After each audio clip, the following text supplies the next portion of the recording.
Dodge cars and Ram tough Dodge trucks. Dodge, an American revolution. By E.F. Hutton. When E.F. Hutton talks, people listen. And by Kodak Film. Christmas never looked so good. Happy holidays, everybody. I'm Charlie Jones, and this is Bob Greasy. Bob, you've been in playoff games many times. How is it different from a regular season game? Charlie, the players try to make it like another game, but obviously it's sudden death, and therein lies the pressure, and the players will feel some pressure today. Let's go to our advantage rating on this ball game. We rate in 3 categories from 1 to 10, 1 being low, 10 being high. First, the offense. The offense, I give the advantage 7-5 to Seattle. Denver's offense is 26th of 28 teams in the National Football League. They like to throw the ball first and run second. Seattle's offense is a little different. They like to run the football, and Kurt Warner is very big in their offense. Now let's move to the defense. Here, Denver has the edge 7-6. One of the reasons being Denver is always a good defensive team. The margin could be bigger, except for the fact that Seattle's defense played so well last week against New England.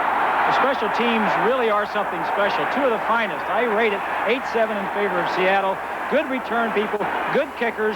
The advantage because Seattle has such good coverage on their punt and kickoff return. So our total shows 21-19, Seattle with the advantage. But the key category is Denver's offense. If they can generate an offense in this ball game, they can win. Now let's move to the key factors. What will it take to win? For Denver offensively, they have to protect the quarterback. Obviously, they like to throw the football. DeBerg is playing. He's been hurt. They have to protect him. For Seattle's defense, well, they must contain Steve Watson, a great wide receiver. Watson can be the game breaker. They have to shut him down. Now let's look at the matchup the other way. For Seattle's offense, the key is get the ball to Kurt Warner and Steve Largent. No surprise there. They like to hit you up the middle, hit you in the middle, hit you in the middle with Warner, and then knock you out with Largent. So it becomes very simple for Denver's defense. They can't stop both. First of all, you stop the run. They have to stop Kurt Warner. He could run away with the ball game. What they must do then is force the Seattle quarterback, Dave Craig, to throw when he doesn't want to throw. For the quarterback in the booth, a wild card game, what is the fun factor? The fun factor, Charlie, my first playoff game was in Miami, and it really unified the entire city of Miami. The same feeling is here in Seattle. Everybody wants to do well in the playoffs. The players are up and excited, and certainly the fans are here. It's going to be interesting and fun for me to watch how the fans and the enthusiasm they'll bring to this stadium react to the Seattle players and also, and more importantly, to the Denver players. A sellout crowd here in the Kingdome, and you will be seeing the wave as it will roll through the crowd, and as the players for the Seahawks say, it is awesome. Steve DeBerg, number 17. Shoulder separation November the 6th, third quarter here in the Kingdome. He was sacked by Jacob Green. He is starting that big pad on the left side. And, of course, Dave Craig, his 9th start this year, his 15th career start for the Seattle Seahawks. The head coaches, Chuck Knox. He's been in the playoffs many times. This is the 8th time in his 11 years as a head coach. For Dan Reeves, he was in the playoffs with the Cowboys, but his first time as a head coach. Seattle won the toss. They will be receiving. Rich Carlos will be kicking off for the Denver Broncos. Zach Dixon and David Hughes are set for the return.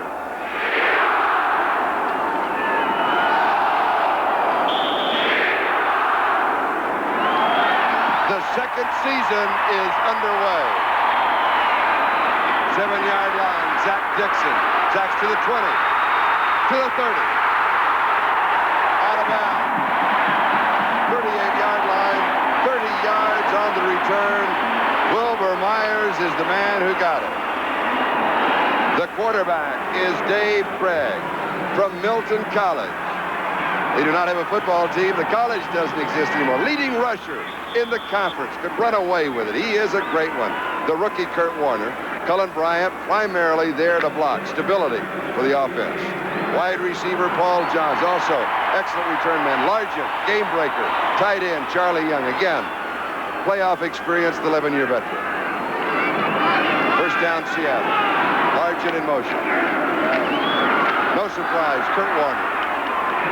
41-yard line, gain of 3. It'll be second down and 7. Offensively, Ron Essick at left tackle. Edwin Bailey at left guard. Reggie McKenzie can play, though. Blair Bush, the center. Robert Pratt on the right side, along with Steve August.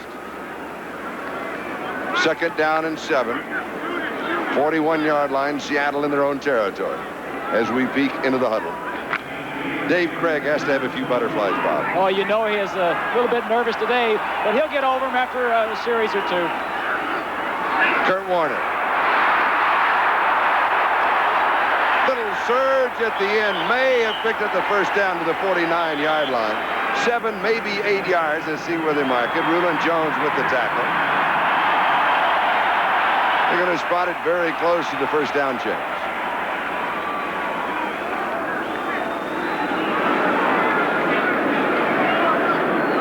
Red Cashin, the referee.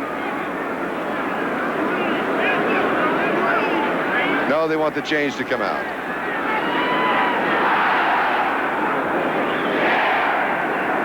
We talked about Dave Craig, played at Milton in Wisconsin. Well, Anthony Earl, the governor of the state of Wisconsin, has proclaimed today Dave Craig Day in the state of Wisconsin. And of course, Rudy Gadini, his former coach, has joined the celebration back where it is cold outside.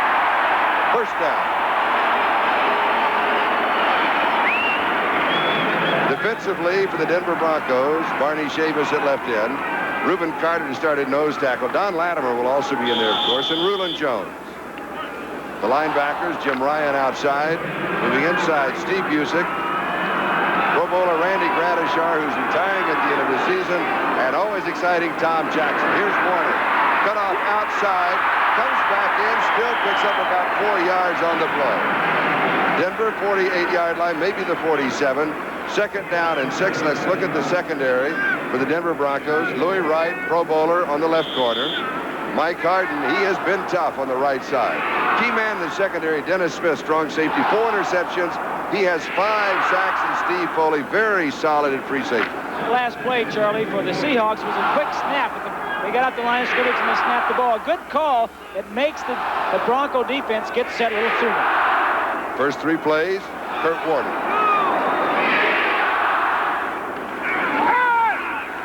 Craig to throw. Fires over the middle. Pass is complete. Tight end, Charlie Young. First down.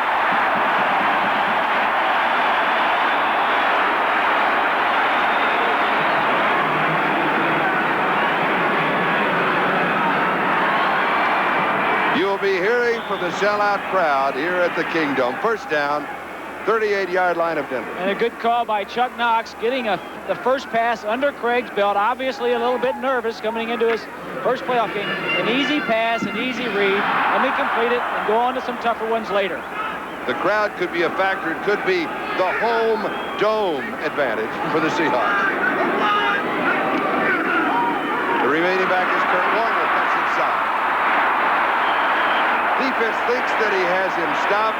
Maybe for a loss of a yard, he manages to pick up 5. To the 33, 2nd down and 5. Kurt Warner, the rookie out of Penn State, leading rusher in the conference, 6 100-yard games. And Seattle has won all 6 of those ball games. Chuck Knox, that is Chick Harris, the coach with him. He sends in, flashes in the offensive signal. Let's call it 2nd down and 6 at the 34. Straight at the middle, inside the 20-yard line. 19-yard line, gain of 14, gain of 15, first down.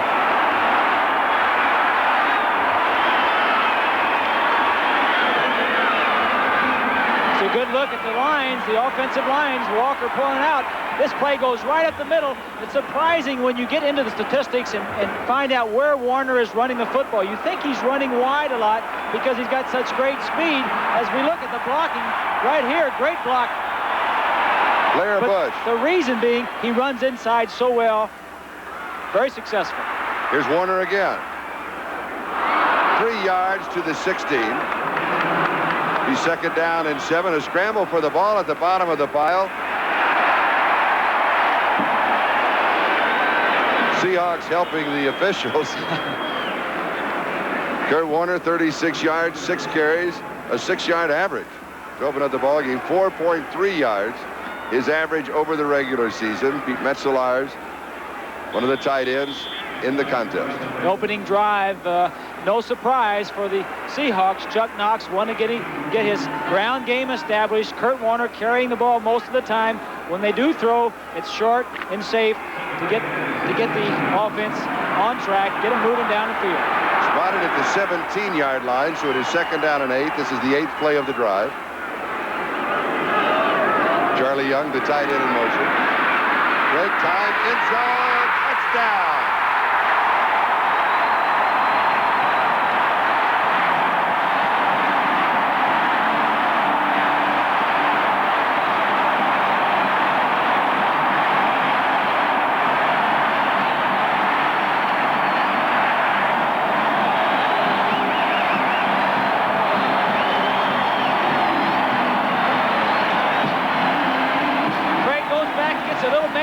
Coverage.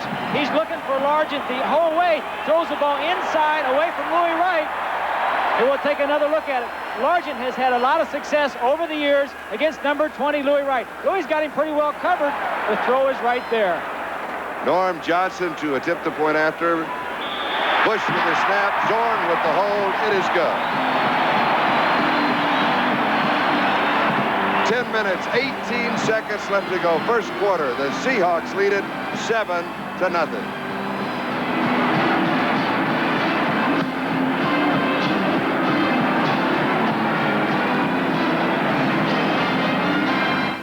In 1876, Alexander Graham Bell started a communications revolution.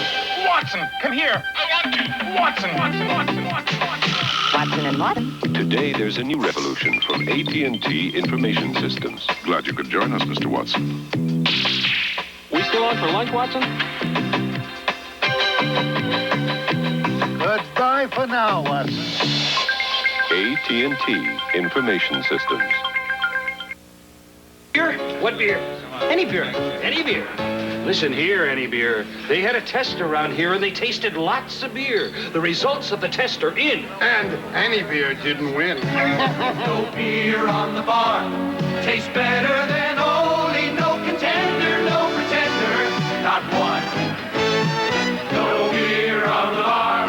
Tastes better than only, pour it only, and you're second to none. Craig to Larson, the combination. 62 yards in the drive, 8 plays, took just over 4.5 minutes. They hit him in the middle, they hit him in the middle, they hit him in the middle, and then they knocked him out with Largent. Just like you said they would do. Norm Johnson to kick up either to Zach Thomas or Steve Wilson.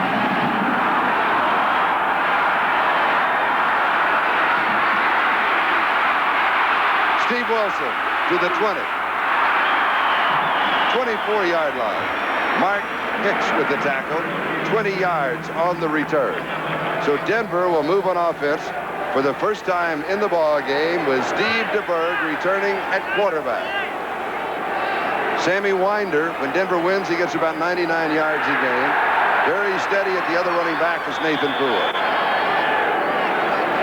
The rookie from San Diego State, Clint Sampson, he's a burner. Key man in the offense, Steve Watson. Big play man. Von Eckloff, more as a blocker. We don't expect him to catch that ball. First down Denver, their own 24. Nathan Poole stopped by free safety John Harris.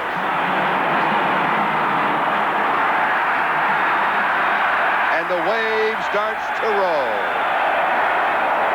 Section by section around the Kingdome.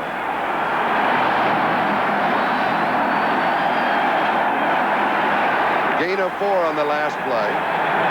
To the 28, 2nd down and 6.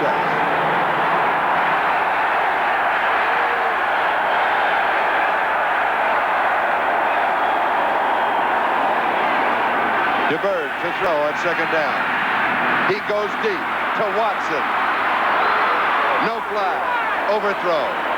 Dave Brown. Single coverage.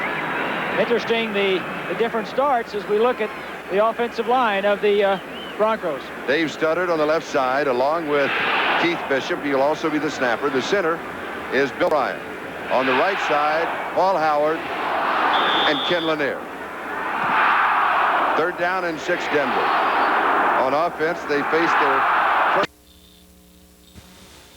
comfortable 72 degrees. The wind chill factor, 72 degrees. We just checked Mile High Stadium in Denver, where this ball game might have been played. The temperature is 0, the wind at 8 miles an hour, and you saw the wind chill factor -22. It's a little bit different. It's like dough.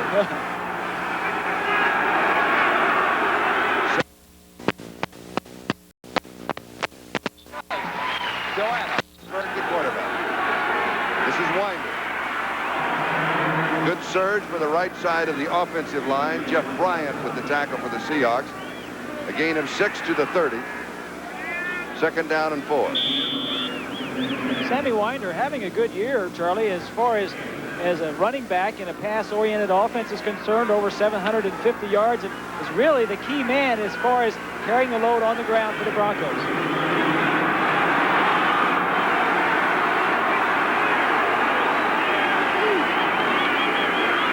Ball carrier. Winder, you may notice, has tape on his right thumb. Joe Nash leads the defense. He has a fractured thumb. He'll have it operated on after the season is over, but what it does, it takes Winder, you can see the tape on his right hand, it takes him out of the pass offense as a receiver. It's okay when he takes a handoff, but they're not that sure when he is receiving. I like his headwear, too. Nice as a helmet. But a lot more comfortable. Third down and 1, gain of 3, 33-yard line. Egloff in motion, reverses. Winder, first down. Grinding to the 40-yard line, gain of 7. John Harris with the tackle. First down of the ball game for the Denver Broncos. So they're going back to what you were talking about, grinding it out. Well, I think as we see it again, it's just an I formation, straight blocking, and he's going to pick his hole. Winder sees it, back door, starts off to his left, breaks to his right, just gets a needed yardage, but it's a big first down, something to build on for the Broncos. Gerald Wilhite replacing Winder. Denver at their own 40. Wilhite. 44-yard line, gain of 4, second down 6. Joe Nash with the tackle. 5 minutes, 38 seconds. Time remaining first quarter. Seattle leads 7-0. 17-yard, Craig to Largent pass. And the wave rolls on. That always rolls when the other team has the ball, Charlie. Very tough to hear in the huddle, not to mention at the line of scrimmage if you want to audibilize. Winder back in the ballgame. Fake to Sammy. Here's the reverse. Clint Sampson. First down. Seattle 48-yard line. Gain of 8, needed 6. Kenny Easley chased him out. Sampson. There's Kenny Easley, Pro Bowler. He'll be a starter. Sampson, San Diego State, rookie. Didn't play that much for the latter part of the season. This is his 5th start. Gets Cleveland big ball game. 2 touchdown receptions from Elway of 49 and 39 yards. And opposite Watson, who gets a lot of the double coverage, Sampson could be getting some single coverage and some big plays later on. Winder. Sammy to the 40. Breaks it down the sideline. Caught from behind. Kenny Easley and Dave Brown with the tackle. A gain of 35 yards. All the way to the 13. What they did, they put both wide receivers to the right and run back toward the left side where there's no cornerback over there. Good blocking all the way. Easily 45 was blocked out of the play. Had to try and catch up. It's a big play for the Broncos. Running, they need to get some running game going so they can start throwing a football. At the Seattle 13-yard line, Denver trailing 7-0. First down.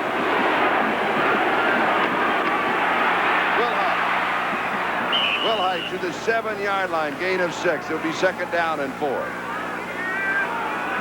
Are you surprised that Denver is running this much on this drive? Well, I am, Charlie. I'm a little bit surprised, but I think what Seattle is expecting is a lot of passes. You know, these two teams know each other very well. This is the 5th time they've played this year, going back to the first game in January 2nd of this year. But they know each other very well. They started off with an unbalanced line.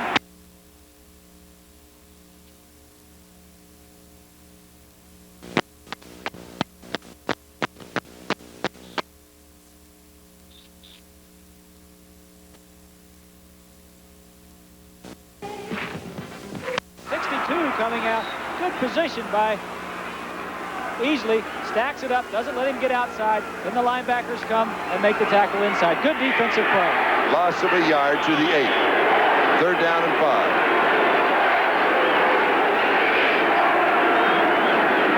Denver wants a timeout. 3rd down and 5 at the Seattle 8-yard line, trailing 7-0 in the ball game. First quarter, time remaining 3:44. Chuck Knox, head coach of the Seahawks.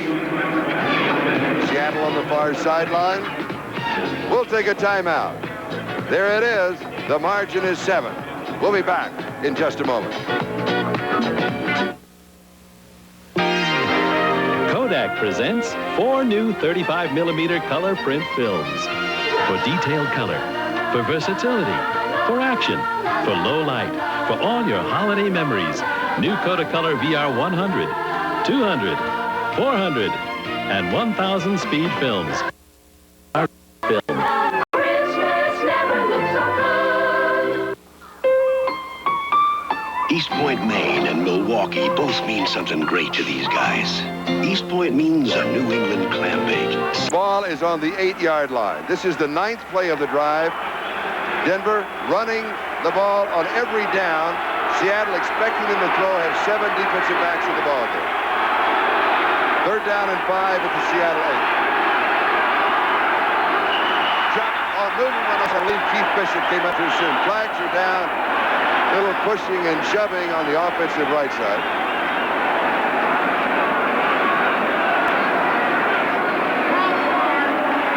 Ball start against Keith Bishop. Give coaches gray hairs when you get down there. 3rd and 5, very makeable.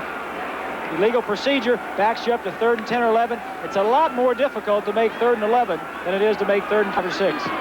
Setting up too early. Number 54 on the offense. Still 3rd down. Red Cashin, the referee, in his crew today. 77 years of NFL experience. The call on Keith Bishop. 3rd down and 10 at the 13.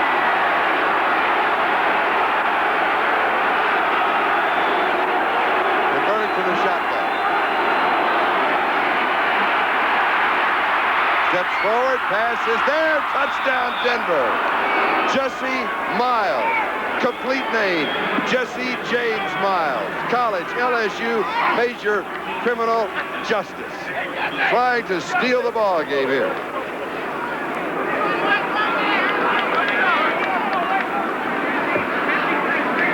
Take a look from behind DeBerg. Just sets up, he's looking to the right side all the way. Good protection. Miles goes out, breaks back inside. No, I gotta really wonder who he was throwing that ball to, Charlie. It looked like it was going to Wilhite coming across. But you know what? DeBerg will never tell you who he was throwing it to. For the tie, Rich Carlin. With the hold. Bishop with the snap. It is good. The score. Denver 7, Seattle 7, with 3:38 left to go. We're in the first quarter, and we'll be back with the kickoff. Jane's like a new person. She doesn't mind last-minute revisions, doesn't even make mistakes. I don't know what happened. Now she can remember hundreds of letters, word for word. How is a mystery. Now Jane gets her work done faster than anybody. It's just amazing what a Xerox memory writer can do for your image. Now Jane goes home on time. The Memory Writer by Xerox. There's only one thing you can really call small about the Dodge Ram 50. The price.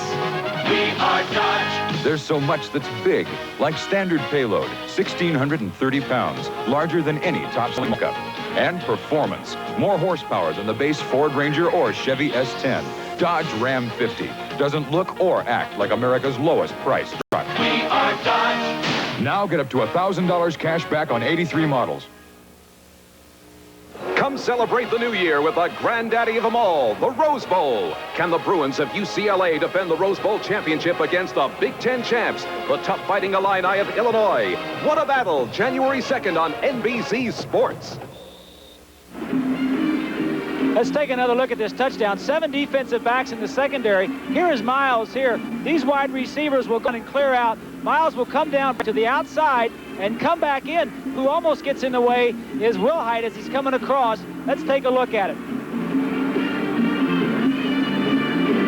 DeBerger's looking to his right the entire time, so I really think he was really looking for Miles as we see him break out, come back in against man-to-man coverage.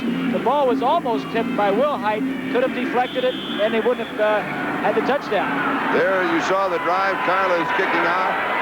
Zach Dixon and David Hughes are back. This is Zach Dixon on the return. 25-yard line. 12 yards on the return for Zach. He is fourth in conference in kickoff returns. The barefoot kicker, Rich Carlin of the Denver Broncos, in that cold cave in Kansas City, kick for the Sox. At least he's got some common sense. That's right. The ball game now tied at 7-7. 3:29 left to go. We're in the first quarter. Seattle at their own 25-yard line. Kurt Warner and Cullen Bryant are the setbacks. Kurt Warner, Bryant the lead blocker. Just a couple of yards to the 27. It would be second down and 8. Don Latimer with the tackle, now in at nose tackle for the Bronco defense. Both teams have settled down now, Charlie. Offensively, they've both been on the field twice. They both have a touchdown. Both run pretty well, and both quarterbacks now have thrown for touchdown passes. We've seen a little bit something new from each team. Like we said before, they play each other a lot of times. Now they're settling down, getting into the flow of the ball game. Second down and 8, 27-yard line.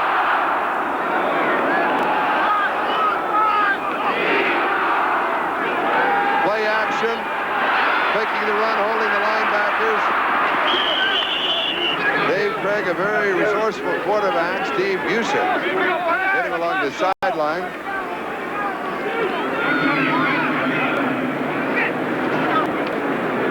See where the officials are going to spot him out at the 33. So it's a gain of 6. It will be third down and 2.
No, you were always a good man of business, Jacob. 2 minutes, 29 seconds. Time remaining, first quarter. Ball game tied at 7-7. Jeff West will be kicking to Zach Thomas.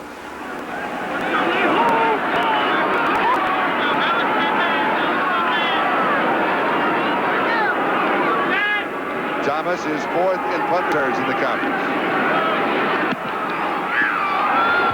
Nose stays up. Ball just drops 31-yard line. Only about 3 yards on the return. Hang time, 3.6 seconds. It covered 35 yards. The return was 3. Dave Brown was there. Here the wide receivers are the people on the outside. 22, Brown, who can go down immediately as soon as the ball snapped. They didn't get him very good this time. Of course, Seattle, very good on kick coverage. A prime example why. Denver at their own 34-yard line. First down.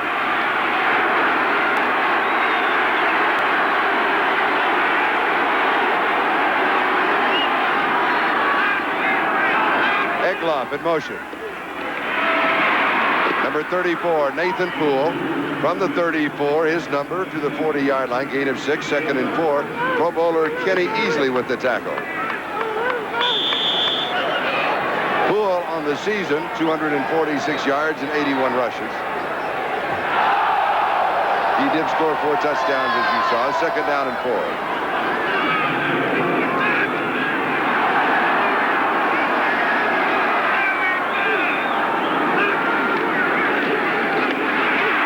Nathan Poole, a gain of 1 to the 41. 3rd down and 3. Jacob Green with the tackle on the touchdown drive of the Broncos. 76 yards in 9 plays, 8 plays on the ground. Touchdown, they went to the air. It worked then, they come back running. They come back running, and that time Jacob Green was slanting. This is what the Seahawks did last week against New England to stop their run. They slanted their line. The linebackers went the opposite direction of the slant to cover up for them. They're starting to do that now against the Broncos, who are starting to run the football. 3rd down and 3. DeBerg from the shotgun. Inside handoff to Winder, in trouble. Flag is down. It's a guess. It might be a face mask. That's just a guess. Dufek made the stop. Yes. Now the face mask does not carry an automatic first down if it is a 5-yard face mask penalty. If it is flagrant, it is of course 15. Fans have been kind of quiet up to that point when they let out a chorus of boos, and they're not happy with that call, obviously.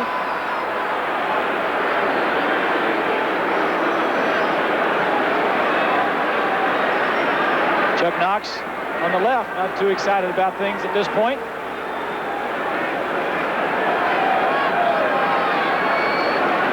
It ends up as a loss of 6 yards on the play. A loss of 11 and a minus 11 and a plus 5 for the face mask. There's debate on where the play happened. There is a look at the officiating crew today. Red Cash and the referee. I'll mention again, 77 years of experience in the National Football League. Now they mark the ball at the 41-yard line. Face mask, number 27 on the defense. It's not an automatic first down. It's to the previous spot. Still 3rd down. Gregory Johnson gets the call. They move it back to the previous spot. The down goes over, so it is 3rd and 3 again. The penalty is marked off from the spot of the foul, which was back. They marched off the 5 yards. It's still not a first down, so obviously it's 3rd and 3 or 4 again. DeBerg looking to the sideline. If you notice, he hasn't really thrown that much to be able to see if that shoulder is bothering him. Again, if you joined us late, shoulder separation 7 weeks ago. Pin is still in as a hockey shoulder pad. There's John Elway, possible backup for him if he does go down. How does he look? He looks fine. He's not throwing that much.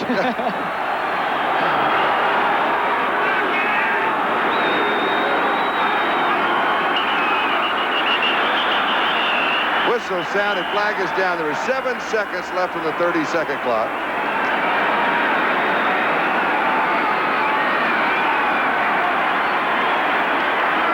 Ball start, Denver.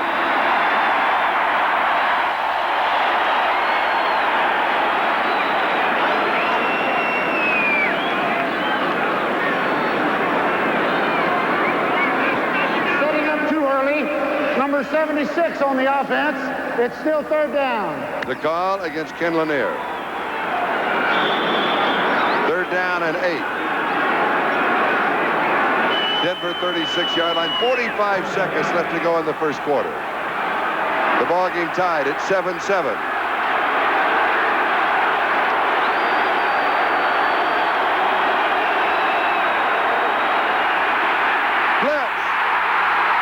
Gets away. Good move by DeBerg. Pass complete. Did he get it? Yes, he did. First down.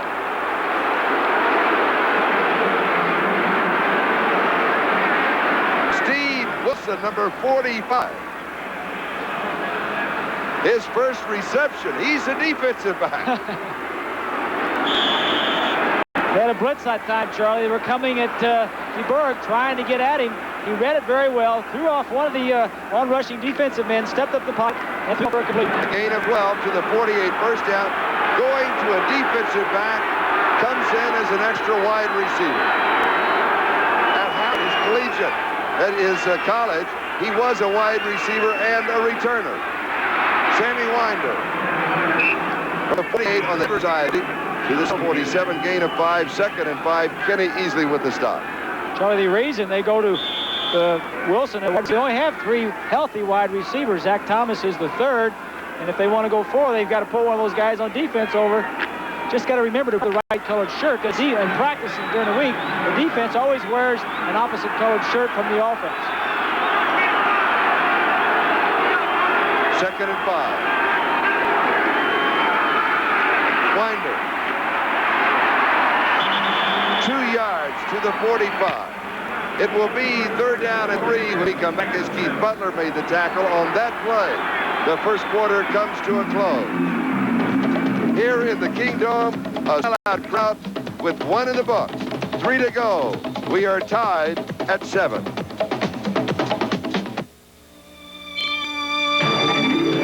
Televideo personal computers equip the professional for success, because Televideo's innovative design produces innovative computers that communicate with one another and grow as rapidly as you do. Televideo, personal computers that equip you to attain that most objective business boom. Televideo personal computers. Get in on the boom. Silver bells. It's Christmas time in the day. Ring-a-ling, hear them ring. Soon it will be Christmas Day. Happy holidays from Channel 8.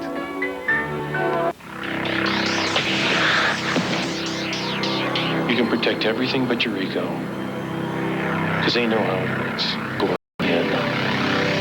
Bring your best. Budweiser alive. Bring out your best. Budweiser alive. The best has a taste all its own. Enjoy it. The man in white tux is Bill the Beerman. Oh, he has the tie and the ruffled shirt, usually just a sweatshirt underneath it with double zeros. He is the leader of the way. He starts it all. Third down and 3. The bird swing right side. Nathan Poole. No gain. Stopping a flag. Maybe against the Seahawks. Keith Butler was there for the defense, number 53. It will be against Seattle.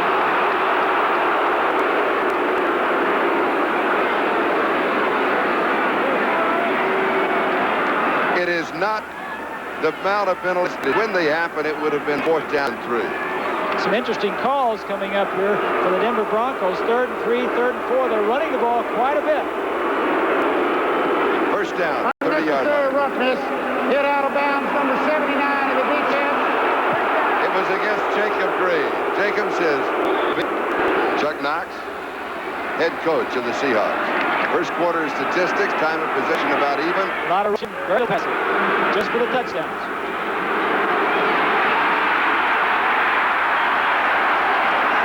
Poole maybe a yard. Mark it 29 yards. Second down, and Bruce Schultz with the tackle.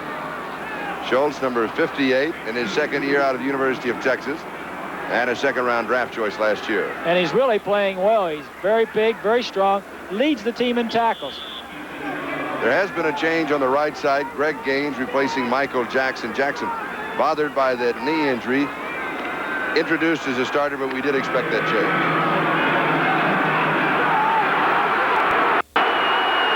Game tied, 7-7, 2nd and 9. Seahawks 29-yard line. The Bird. Deep, Watson intercepted. Kerry Justin on the return down the sideline.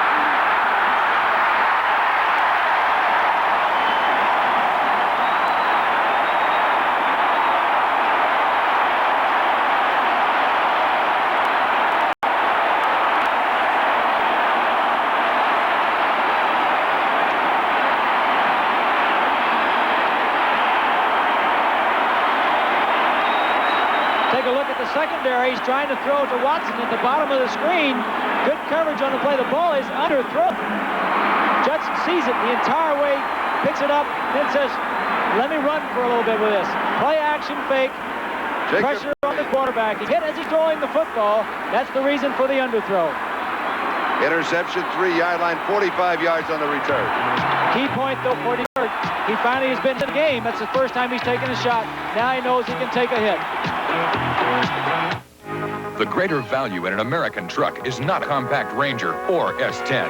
It's a full-sized Dodge. We are Dodge, and this is how we build our truck. Ford Dodge D100 with a full-size 6-cylinder engine and cargo capacity standard. More room for 3 full-sized adults, yet comparably equipped. It's list-priced hundreds less than Ranger or S10, and backed by the longest rust-through truck warranty in America. We are Dodge. Dodge trucks are ramped up.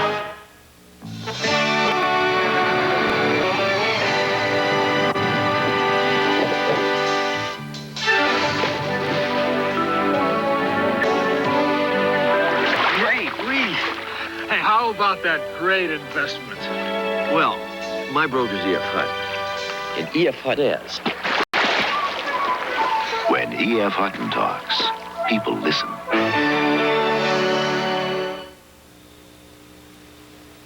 It's an NBC movie premiere Monday as 4 orphan children struggle to remain a family. But will the authorities tear them apart? Happy ending Monday. Shot at Steve DeBerg on the sideline. He came off all right. It seems like he's into the ball game now, even though he was hit when he was throwing that football and it made it go underneath where he wanted to have it. There's the man that sacked him, Jacob Green, or caused the ball to be underthrown. Caused the interception. Seattle from their own 48-yard line. Red has completed 2 of 3. Play action on first down. Throw. Kurt Warner spinning like a top, but not get out of the grasp of Tom Jackson. A gain of 6 yards. Denver 40-yard line. Second down and 4. 2 receptions, now 3 receptions and 4 passes. Craig is thrown for a touchdown. Biggest receivers, Largent, 17 yards, and to score, tight end Charlie Young for 10 yards.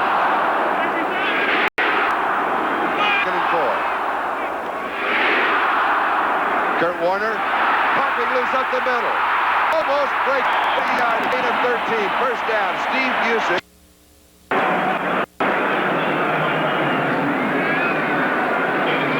This is good read by the young quarterback. The tight end will start across field, drawing the strong safety with him. The weak safety goes this way. If everyone's going this way, then you want to throw the other side. Let's take a look. Craig reads the coverage. He's got one-on-one to his left side with Largent. He'll take that anytime he can get it. And what he sees on the right side tells him that he has man coverage on the left side. So he knows as he looks to throw. If all your defensive backs go to the right, you want to throw to the left. Third down and 1, 24-yard line. David Hughes. First down, 15. Gain of 9. Steve Foley with the tackle at the 15. Hughes. First running play for him in the ball game. Hughes is their designated rusher. They have 3 fullbacks, and he does a good job rushing. Warner in there, 28 blocking Louis Wright. Hughes gets around the corner and then turns it upfield, almost breaks the tackle. Wasn't that bad a block for Warner. Got the job done. He occupied Louis Wright. Warner, this is what he does best. From the 15, just about the 12, we'll give him 3. It'll be second down and 7. Rulon Jones with the tackle. we're not surprised to see Seattle and Kurt Warner running the ball so much because we said he could run away with the ball game.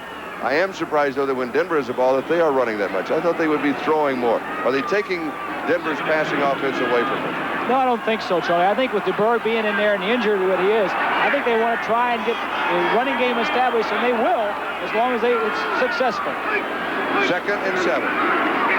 Warner. Leading across the 10. We'll give him 2. Barney Chavis with the tackle. Will be 3rd down. Just inside of 5 yards to go for the first down. The ball just inside of the 10-yard line. 10 minutes, 19 seconds left to go. First half, ball game tied at 7. What you saw Jim Zorn doing was standing in front of Chick Harris, who was signaling in just to make sure that there's nobody on the Denver side, maybe mapping out what they're doing, stealing their signals, maybe somebody in the press box. 3rd down and 5. Dornick, the remaining back. Pressure, sack. 2nd sack for the Broncos. Reuben Carter gets this one. And the field goal team comes in. Norm Johnson will be kicking. Just man-to-man coverage in the secondary. Craig is trying to find someone. To his credit, there's no one open and a lot of pressure in the pocket. As we said before, he's susceptible to sacks, and when you see the rush getting close to you, say, hey, I'll come back and play another time. Let me throw this ball away, and we'll come back some other time. Broncos with an injured player. We've got a timeout. We'll be back in a moment. 9:50 left to go, first half. Someday soon, you could very well have the best of everything. But you will have to begin somewhere. And the best place to begin is with the very best beer in the world. The best tasting beer wherever you go. When you think about it, why would you ever have anything else? Come to think of it, I'll have a Heineken.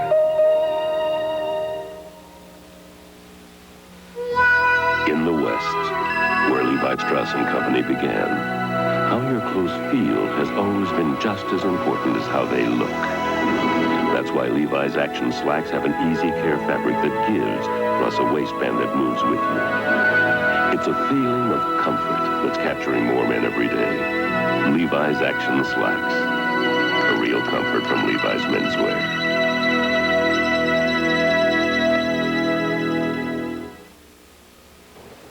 The danger of 4-men bobsleds racing on a sheet of ice. The beauty and grace of skydiving from Hawaii. And the shenanigans, fun, and basketball wizardry of Meadowlark Lemon and the Buccaneers on a special NBC Sports World. Christmas Day.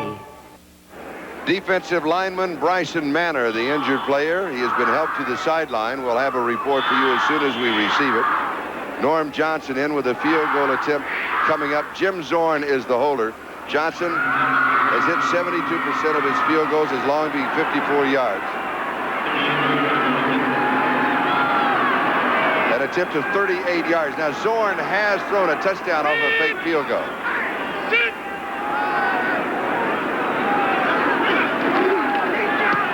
They go with the kick. It is good. Seattle regains the lead. The 38-yard field goal by Norm Johnson.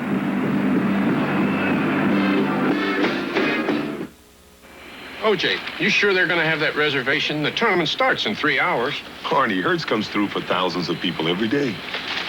What if the car isn't there? Arnie, Hertz has hundreds of thousands of cars. Relax. What if something goes wrong with the car? Hertz doesn't leave people stranded, Arnie. What are you worried about? Oh, you're right, OJ. There wasn't anything to worry about. I'm afraid there's a few things, Arnie. What's that? There's Watson. There's Trevino. I got you. Hertz, the #1 way to rent a car. They planned for it. They trained for it. And now, 6,000 miles from home, behind enemy lines, 7 men go for it. Let's go, let's go! They had one way out, one chance to get their buddies who were left behind. 7 men with one thing in common. Uncommon valor. Be there. Rated R. Now playing at a theater near you. Check newspaper for local listing. Injury to the left ankle of Bryson Manor. They are taping it. He will return. Seattle leading by 3. 9:25 left to go, first half. Zach Thomas, Steve Wilson are deep. Norm Johnson will kick off.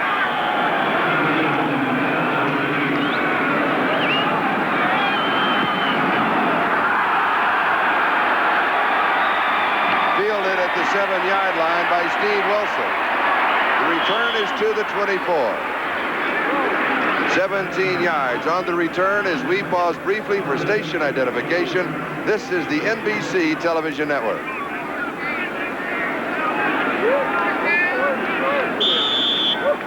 This is Charlie Jones, Bob Greasy. We're in the Kingdom in the wild card game between the Denver Broncos and the Seattle Seahawks, and Seattle leads by 3.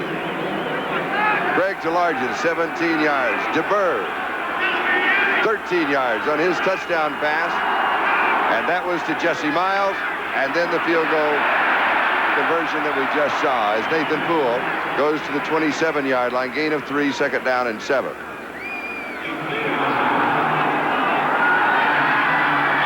Dan Reeves, head coach of the Broncos. Interesting, this week he got $70,000 in cash, brought it to a team meeting, put it out on the table and said, each of you playing for that amount of money, if you go through and you win the Super Bowl, you'll have $70,000. Not in cash, because everybody will want to. He wasn't that congenial all week, though. It was a tough week for the Broncos. He was pretty upset most of the week. Upset because they played so poorly against Kansas City last week. Winder. Sammy to the 20. Pin in the left shoulder because of that shoulder separation. Separated shoulder. His shoulder pads, as you see, are very big. Normally, they wouldn't be that big. The motion looks fine to me. I don't see any. He was throwing a little bit to his left, almost over the center, but that's a good tact. Some of the time, Charlie, come out, hurry up offense. Don't let them get their people on the field. I said the 31. Let me correct you. It is the 36, first down. Gerald Wilhite. Across the 40. They'll mark it out around the 42. John Harris was there for Seattle.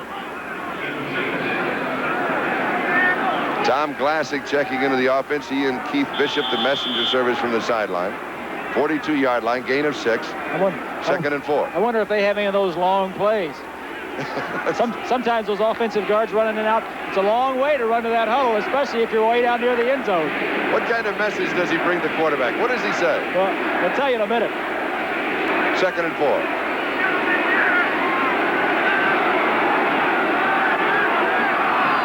Watson in motion. Wilhite. Back to the line of scrimmage. He may have gotten a yard. He was met by Kenny Easley and his friend.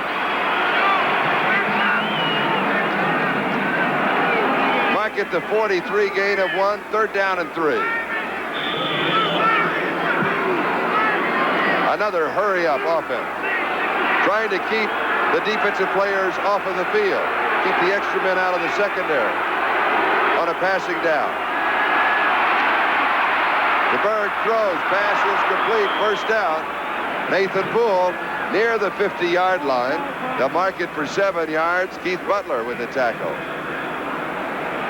Same type of play that they used earlier on a hurry-up offense. 34. Nathan Poole slips around the defensive line as we see good protection. Set up in the pocket, sticks him. That's past the first down yardage. It's a good tack by the Denver Broncos.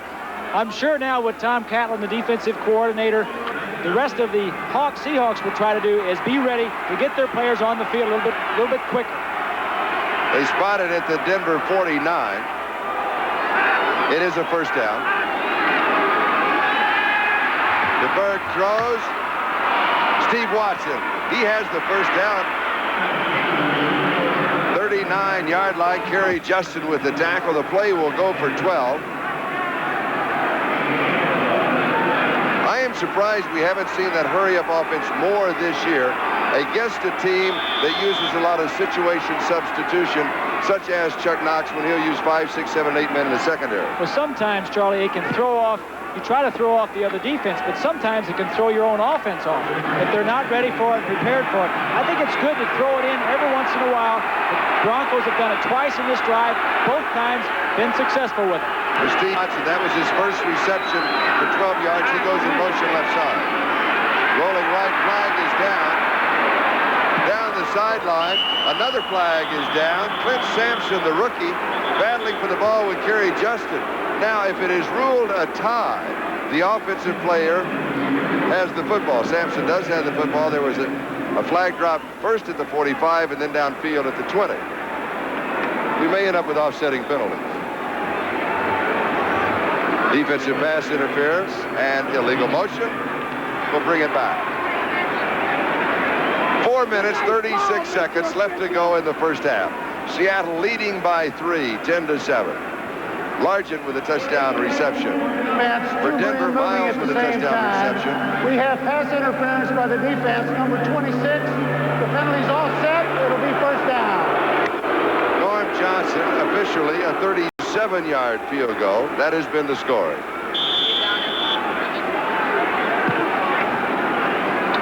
First down and 10, 39-yard line of the Seahawks. The winner into the divisional playoffs at Miami next weekend. Pittsburgh will be at the Los Angeles Raiders.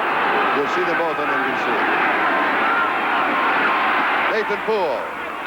And another flag is down. There's a little self-destruct going on both ball clubs right now. Too many mistakes, too many flags. A contending team. They're in the playoffs. It's sudden death. They can go from here. Offensive holding is the preliminary sign. You just can't do this. It's tough enough to score points in the National Football League without stopping yourself. Offensive holding, illegal procedure, man in motion. You just have to be disciplined enough not to do those kind of mistakes, make those mistakes. And we're past the point of nervousness. They're not nervous mistakes. These are mechanical mistakes. But these are mistakes these teams have been making all year. Holding during the run. Number 64 of the offense. Still first down. And Bill Bryan, the center. Bryan, number 64. First down and 20 at the 49-yard line. We'll take a look and see number 64 in the middle of your screen. Looks like a little wrestling contest going on. I think he may have had some help from Tom Classic on that hole. First down and 20, 49-yard line. Egloff showing a little motion. The Bird dropping it off. It is to Ron Egloff. Egloff with only 20 receptions during the regular season. Kerry Justin with the tackle. A gain of 16. So it will be second down and 4. 33-yard line of Seattle.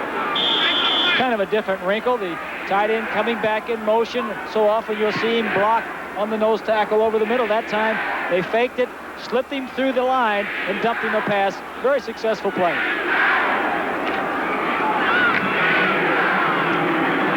Second down and 4.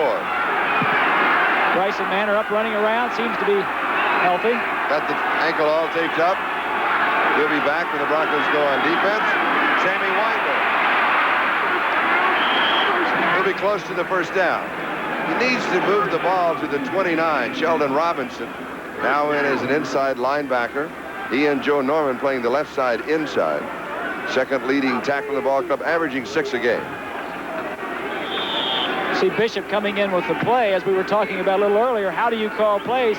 The guards have to remember. Dan Reeves may say something, all right, tell him to run this play. We'll mix the flood right double, flanker motion, 98 double Q, tight end option, backs wide.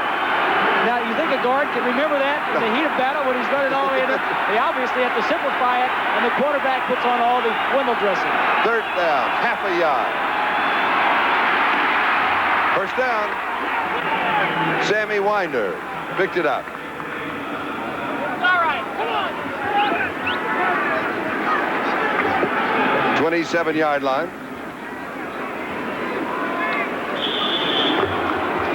So look at the offensive line of the Broncos, straight blocking, everybody blocking the man across from him. Winder just finding where there's a little crack, getting up in there, making the first down.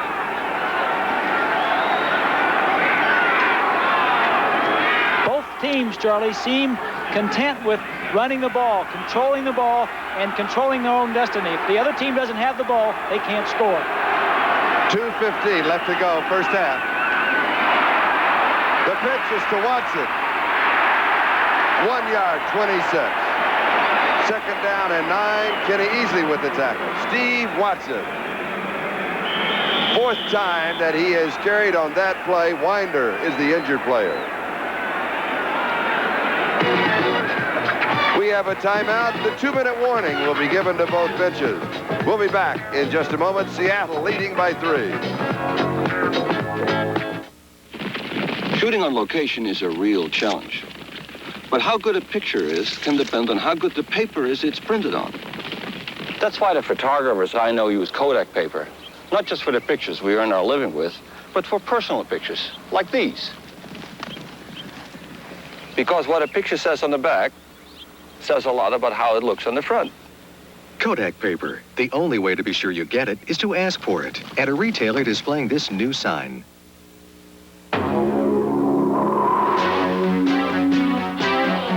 America's most popular replacement battery has a new lean challenger. The Motivator 650, smaller, yet technologically superior. Made by Delco Remy for Kmart, the 650 delivers 125 more cold cranking amps than the Die-Hard. The maintenance-free Motivator 650, just $59 and backed by the K-Care promise. Heisman Trophy winner Mike Rozier leads the most explosive offense in the history of college football in a game that will decide the national championship. Top-ranked Nebraska battles Cinderella Miami in the Orange Bowl.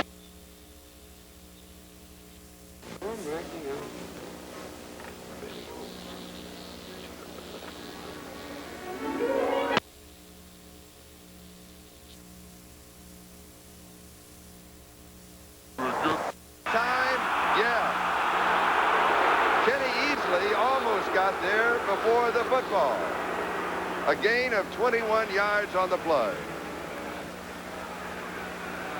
Good play by Steve DeBerg. Good mobility. Made a good fake on it. Got the ball out there. It was still down and out pattern. I'm impressed with the throwing of Steve DeBerg so far, Charlie. The ball at the 5-yard line. First down, goal to go. Take a from look the roof. From the ceiling. Little out pattern. Both feet in.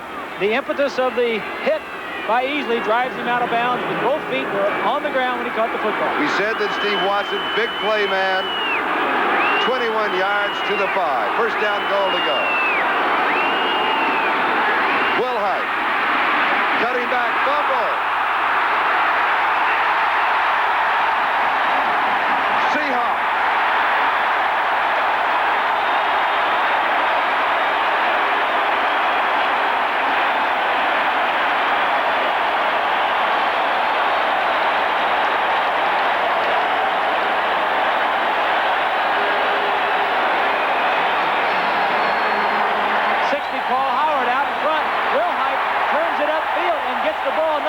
Right there. It's on the ground. The Seahawks have it the second time in the last 3 drives that the Broncos have turned the football over. We take another look. He's got a good hold of it. When you turn upfield, you better cover it up. Let me see, right? Number 57, Shelton Robinson. Exactly. Knocked it away. Paul Moyer recovered.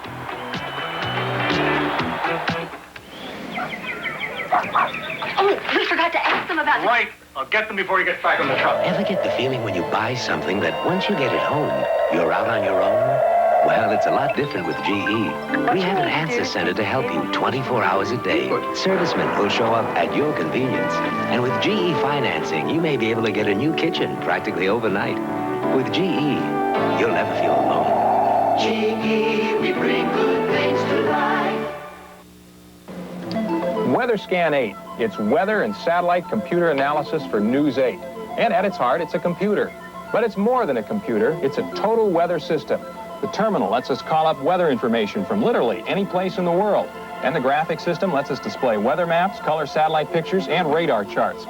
It'll make News 8 weather, truly weather, like you've never seen it before. Jim Little and Weather Scan 8. Only on News 8, your news specialists. Number 57, Shelton Robinson, reached into the grasp of Gerald Wilhite. He's made some big plays this year. Yes, he has. As Robinson picked up 2 fumbles, I think both against the Raiders, ran him in for touchdowns. Second turnover. The first one resulted in a Seattle field goal. Seahawks at their own 5-yard line. First down. First back through is Cullen Bryant.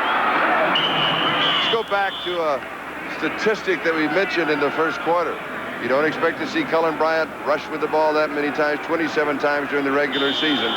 But coming into this ball game, he had handled the ball as a returner, as a receiver, and as a running back 1,121 times and only 10 fumbles. In this situation, at your own 5, you want to go to this type of a ball carrier, and he picks up 3. Second down, 7, 8-yard line.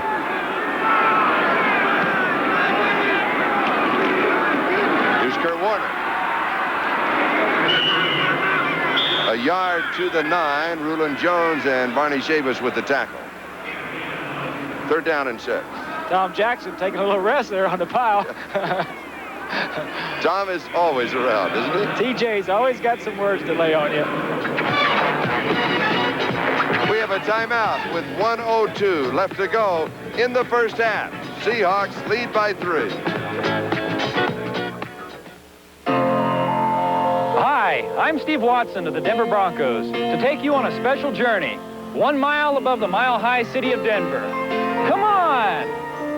From up here, you can see from the prairies to the mountains, from Red Rocks and Pikes Peak to Mount Evans and Castle Rock. And down below, there are networks of highways and rail lines. But there is also a network of people that was created back in 1887, and it's still working today. It's the mile-high idea called the United Way. It's a network of caring, people from all walks of life helping each other as volunteers. They raise funds and they tackle the tough problems on how those funds can be best used to help people in need. Because of your support of United Way, that mile-high idea, that network of caring is still there. Thanks to you, it works for all of us. The United Way. The preceding message was presented as a public service by number 81, Steve Watson of the Denver Broncos, and by the National Football League. Third down and 6, Seattle at their own 9-yard line. I would suggest in one form or another they get the ball to Kurt Warner. Here's a good shot of what David Craig is looking at from the end zone. Not a very friendly place.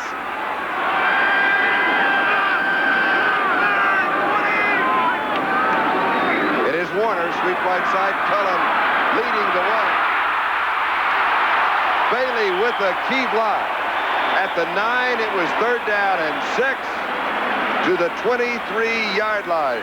Gain of 14. First down.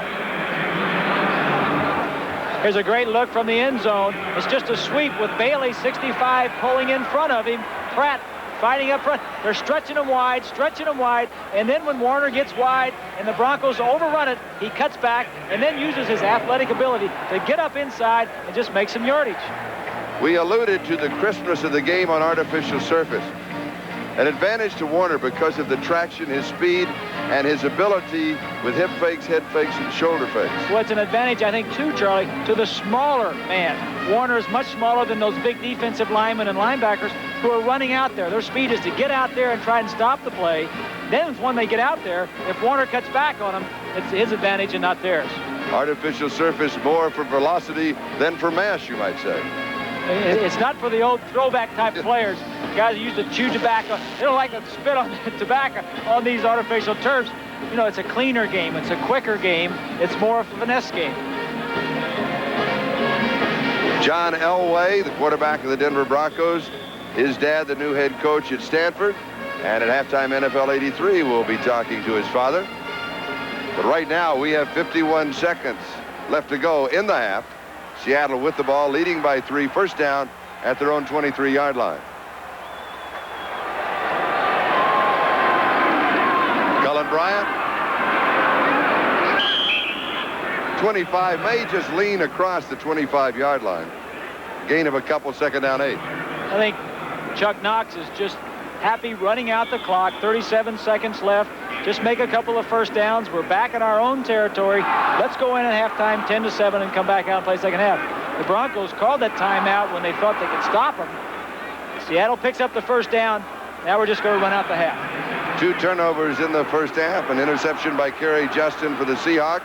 And the fumble recovery by Paul Moyer inside the 5-yard line, stopping a Bronco score. So they are 2 of the keys in the first half. Cullen Bryant, the ball carrier, Jim Ryan with the tackle. The interception did lead to the field goal, and that has been the margin of difference. So the first half of the wild card game comes to a close. Seattle leads by 3. Merry Christmas, and we will return. America's driving needs have changed. We could use a whole new way to get around. A magic wagon that carries 2 passengers and a big load, or 5 passengers and a smaller load. Or would you believe an option for 7? It's the Plymouth Voyager, the magic wagon. You've got to drive it to believe it. Voyager is 3 feet shorter than a big station wagon, yet it has more room inside and better visibility than many wagons. Voyager's unbelievable gas mileage makes it the perfect alternative to a compact car. It has front-wheel drive and rack and pinion steering for more secure handling. Parking is simple. Getting in and out is easy, even for kids. Plymouth believes so much in Voyager's quality, they back it with a 5-year or 50,000-mile protection plan. You don't need a miracle to solve many of today's driving problems. All you need is Plymouth Voyager. The magic wagon. You've got to drive it to believe it. Long ago, in the distant future, where evil knights joust upon beasts of the air, you too must fly, joust and retrieve the enemy's egg before it hatches, and beware the lava below. You can experience this world from the other side. It's called Joust, the arcade game, home now only from Atari. A video game? Hardly. Joust. You don't play it, you live it. Good afternoon, everybody. I'm Bill Lagatut, and we'll be back to halftime activities in a few moments. But first, what we want to do is update you on the weather situation. It is a cold and miserable Christmas Eve across the state of Oregon, and in Portland, we are being hit particularly hard by Old Man Winter. At the moment, there is a blizzard warning in effect for the Portland metropolitan area, for the Columbia Gorge, and for the Cascades. It's part of an overall winter storm warning that is in effect right now for the entire state of Oregon. We have cold, dangerously cold temperatures around the state. Driving is hazardous, and if you don't have to be on the roads, you're advised to stay inside right where you are. If you haven't been outside today, we want to show you what it looks like out there. It is downright nasty.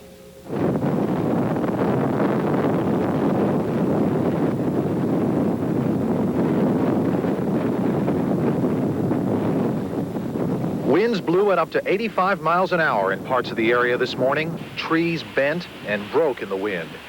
This is what it's like driving in near blizzard conditions. Wind and blowing snow cutting visibility, tossing big loads to the side of the road. The snow swirled like the desert in a sandstorm. In the East County, the wind blew this billboard to the ground, bending its steel I-beams. Near Mount Hood Community College, the roof was being blown off the Weimar. The second half of the wild card is underway. Zach Thomas. He is reeling at the 20-yard line. 22 yards on the return. Oh. Their coverage teams, the best in the National Football League. The reason being, part of it, the kicker kicks the ball so high. Look at the statistics in the first half. Total yardage on the Broncos side, 182 to 120. Time of possession on Denver's side. Yards rushing a bit to the Seahawks. Yards passing Seattle 19 yards to 89 for the Broncos. But the key statistic would be the turnovers. The 2 turnovers, keeping Denver out of the end zone twice, at least keeping away from a field goal. Seattle leading by 3, and Sammy Winder is the ball carrier. He fumbles it right at the end of the play. The whistle may have sounded. A gain of 5 to the 25. Shelton Robinson with a tackle. It'll be second down and 5. See a replay. Bryant, 77. Egloff covering him. All those guys go across the They do. They get there in a hurry. 2nd and 5. It is DeBerg, Winder, and Poole in the backfield. Sampson and Watson, the wide receivers. Egloff, the tight end. Studdard, Bishop, Bryan, Howard, and Lanier, the offensive line. Egloff started wide, stopped, picked up a block. Nathan Poole, the ball carrier. Greg Gage with the tackle. 28-yard line, gain of 3. 3rd down and a couple. Defensively, the basic set with Green, Nash, and Bryant, the front 3. Schultz, Robinson, Butler. Greg Gage on the right side, number 56, replacing Michael Jackson. Cornerbacks, Justin and Brown, Easley, and Harris at the safeties. 3rd down and 2. Second half just underway.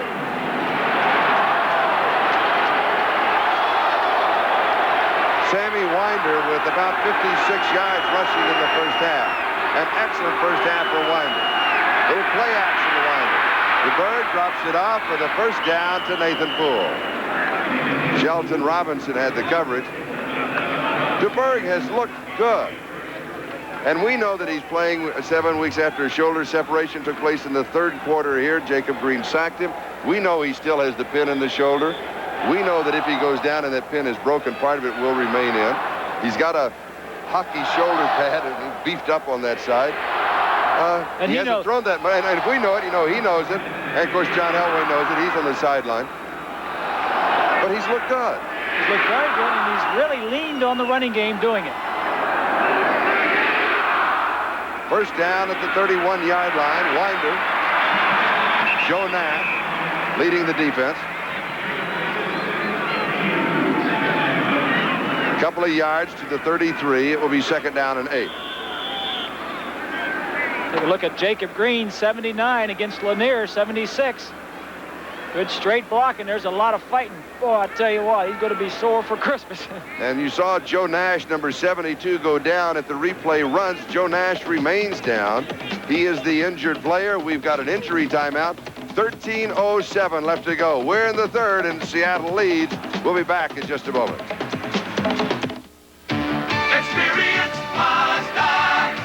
This is when you realize the Mazda 626 Sport Coupe doesn't get by on looks alone. This high-performance road car comes with a 2-liter overhead cam engine, advanced front-wheel drive, and patented independent rear suspension. While its value is first apparent when you price it, it's even more apparent when you drive it. The more you look, the more you like. Mazda Experience. On Christmas Eve and Christmas Day, join Channel 8 to celebrate Handel's holiday classic.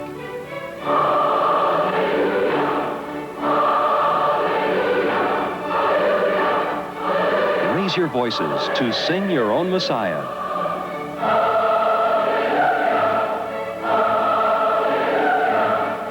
Sing Your Own Messiah, Christmas Eve at 8 and Christmas Day at 3, only on Channel 8. Is on a roll as today's game is brought to you by Mazda, who invites you to experience the low-price Mazda B 2000 Sundowner, by Canon, manufacturer advanced plain paper copiers, and by GMAC, the financing people from General Motors. 13:07 left to go, 3rd quarter. Denver with the ball, 2nd and 8.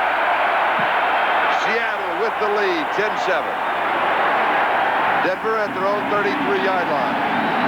DeBerg completing 9 of 12, 91 yards, a touchdown, and an interception. His touchdown to Jesse Miles, the rookie from LSU. Egloff, the motion man. Winder, the ball carrier. 36-yard line, gain of 3, 3rd down and 5. Jeff Bryant and Keith Butler with the tackle. Charlie, the thing that the Broncos are doing, as we see them line up again here for a hurry-up offense. Trying to keep changes out of the secondary on a passing down. Restricting the number of backs the Seahawks can have in the ball game. Pass is complete right side. John Sawyer caught it, and Bruce Schultz caught him. No, it was Sammy Winder. It was Sammy Winder, number 23. But Bruce Schultz made the defensive play.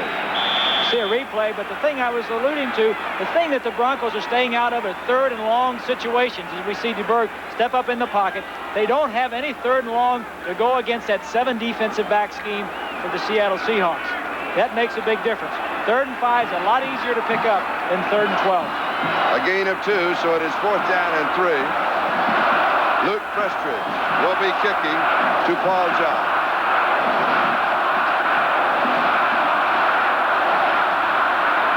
Oh, it's a good one. Johns at the 14, to the 20, 25, 27-yard line. Hang time, 3.9 seconds. It covered 49 yards. The return was 13. 11-17 left to go. 3rd quarter, Seattle leads by 3. One computer company has been shaping the way business does business for 99 years, NCR. Today, NCR High Technology puts computer power where business needs it most. From the powerful NCR personal computer, Decision Mate 5, to the awesome power of the 9300, the world's first full 32-bit VLSI mainframe for business. NCR, shaping the way business does business. There's a lot of low-priced trucks out there, but this one's the best truck value. Mazda B2000 Sundowner. At $57.95, it's the only economy truck with a 5-speed, steel-belted radials, tinted glass, and full carpeting, all standard, which also happens to make it the lowest-priced truck in America with all that standard equipment. Sakes alive! Sakes alive! Sakes alive! Mazda's got the best truck value for just $57.95. Sakes alive! The danger of 4-men bobsleds racing on a sheet of ice. The beauty and grace of skydiving from Hawaii. And the shenanigans, fun, and basketball wizardry of Meadowlark Lemon and the Buccaneers on a special NBC Sports World. Christmas Day. Number 72, Joe Nash, injured a moment ago or shaken up. May have just had the wind knocked out of him. The report is he's okay, and he'll be back. Reggie McKenzie, number 67, he has that bruised left shoulder, really bothers him. He says, I'm only a one-shoulder ball player. I can come in and help if they need me. It's not going to get well to March anyway. That was the quote from Reggie McKenzie. Seattle from their own 27-yard line, 1st down. Charlie Young, the tight end, now strong to the right side.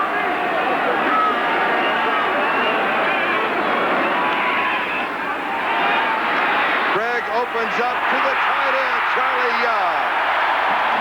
Denver 45, 28 yards on the play.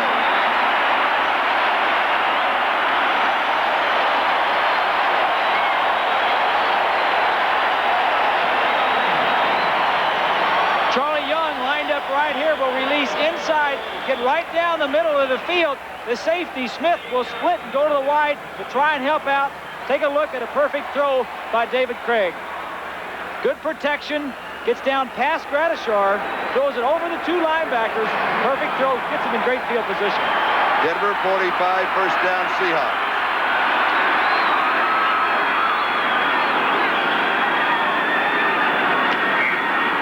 Play action.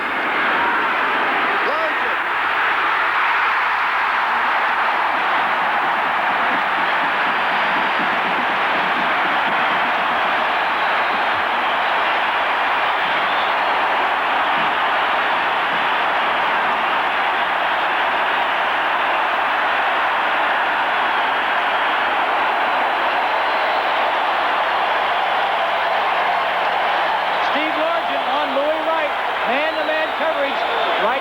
The entire way.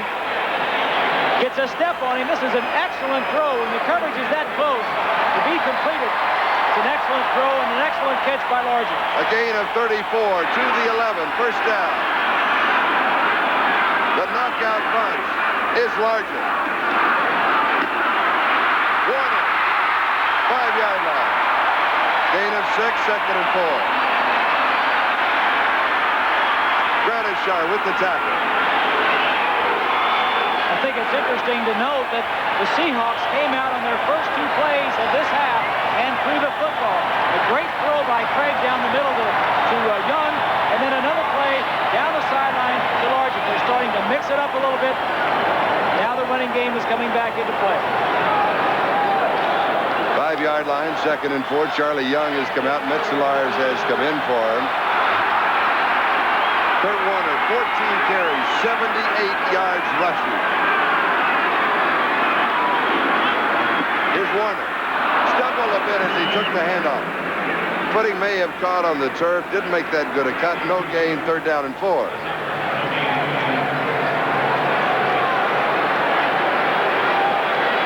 Take a look and see if Kurt Warner stumbles. There he stumbles right there. That is one of the problems on artificial turf. Your traction is so good that if you don't pick your foot up high enough, you're liable to take a fall. Caught a little turf toe. Went down at the 5. No gain. 3rd down and 4.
Catching the touchdown pass, the other tight end, Norm Johnson, to attempt the point after.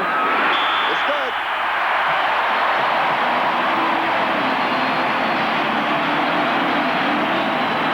Very impressed with David Craig here. His primary receiver was covered. He doesn't lose his composure, keeps his composure, looks around, says, let me get over here and throw it to my man, my big tight end, Metzelaars, in the back of the end zone. Great play. Tight end, keep trying to get open. Touchdown for Seattle. Seahawks by 10. I just got a sporty truck priced like some base trucks. The Mazda B2000 SE5. Look, it comes standard with a 5-speed overdrive, steel-belted radials and spoker wheels, sporty stripes, a step bumper, even dual sport mirrors. Pretty sporty for just $59.95. Sakes alive, sakes alive, sakes alive. Only Mazda's got a sporty truck with just $59.95. Sakes alive. Michelob and dedication. Something speak for themselves. Michelob.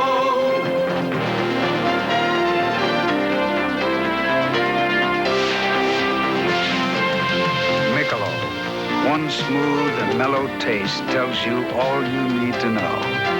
Michelob. Some things speak for themselves. The touchdown drive, 73 yards. Dave Craig on the drive. 3 of 3 for 67 of the 73 yards. Zach Thomas and Steve Wilson are the kick returners.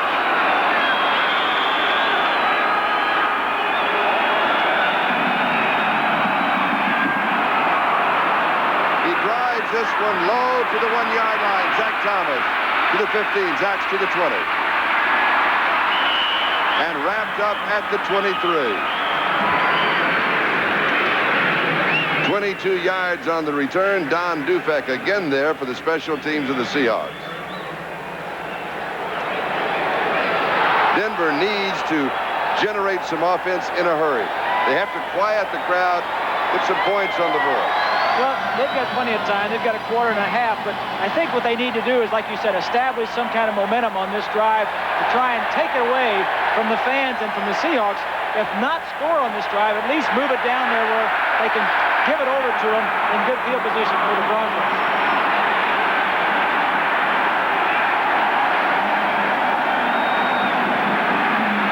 DeBerg with pressure, easily sacked. First sack for the Seahawks.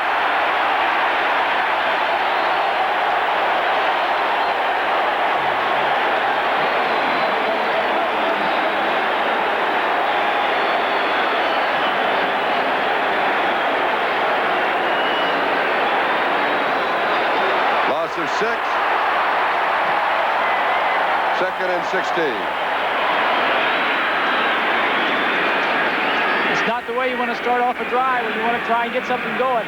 Second and 16 now. They have to pick up at least half of this, showing they're in a good third down situation. Extra men in the secondary. Pressure. The bird throw. It is caught. It is Steve Watson. 29-yard line. It'll go for a gain of 12. Keith Simpson with the tackle. Steve Watson working on 22. Dave Brown comes down, turns to the inside and works to the outside. DeBerg moves around in the pocket, gives himself some time to get open. Good play for the Broncos. Gain of 12, third down and 4. During the 2 games in the regular season, Watson 11 receptions, 229 yards and 2 touchdowns against the Seahawks. In this ball game, that is his 3rd reception for 45 yards. Fake, quick screen, right side, Winder. It's like a long handoff to the far side. It'll go for a gain of 11. Gregory Johnson with the play. No, it'll go for a gain of 10. They're going to mark it just outside the 39-yard line. Officially, it'll probably be registered as the 40. But we always disagree with that. But go ahead. That play didn't look like much, Charlie, but it was an important first down for the Broncos. They had second and 16. Went on and picked up the first down in 2 pass plays. Chuck Knox helping one of the officials on the far side. The coaches are all good at that. Oh, yeah. Winder. Good play for the defense. You heard him stringing them out. A lot of blue shirts on that side. No running room until he just runs out of room. Comes to the sideline. Jacob Green, number 79. The other thing you hear as we look at 79, Jacob Green on Lanier. Gets to the outside. That's where the play's going. Fights his way through and gets to Winder. The crowd was so loud during that play, Charlie. I really feel that half of the Broncos didn't get off on the right snap count. Loss of 3. 36-yard line, second down 13. The Seahawks have also told us that they have a couple of offsides every ball game because of the crowd. 7 men in the secondary. The bird, they got to him. Second sack. This one, Sam Clancy. Clancy, number 84, a basketball player from Pittsburgh. Gold medalist in the 1979 Pan American Games. They thought he might make a tight end. Taken in the 11th round of the draft last year, they made him a defensive end. Good coverage in the secondary, 7 defensive backs. DeBerg's problem is he drifts to the right side. There is no protection outside the pocket. The offensive line tries to form a pocket. He needed to step up. Obviously, there was a different colored shirt in there than his own. Loss of 11, third and 24 at the 24 for Sam Clancy. His first tackle of the season. DeBerg throws. Watson catches it at the 27. He's pushed back. Whistle sound. Easley was there. And Gregory Johnson. Both for the defense. Flag goes down. Dan Reeves very upset. Thought Easley should have been called for a flag to begin with. And he should have. I agree with the call. I think he got there too late and too high. We'll see it again, of course.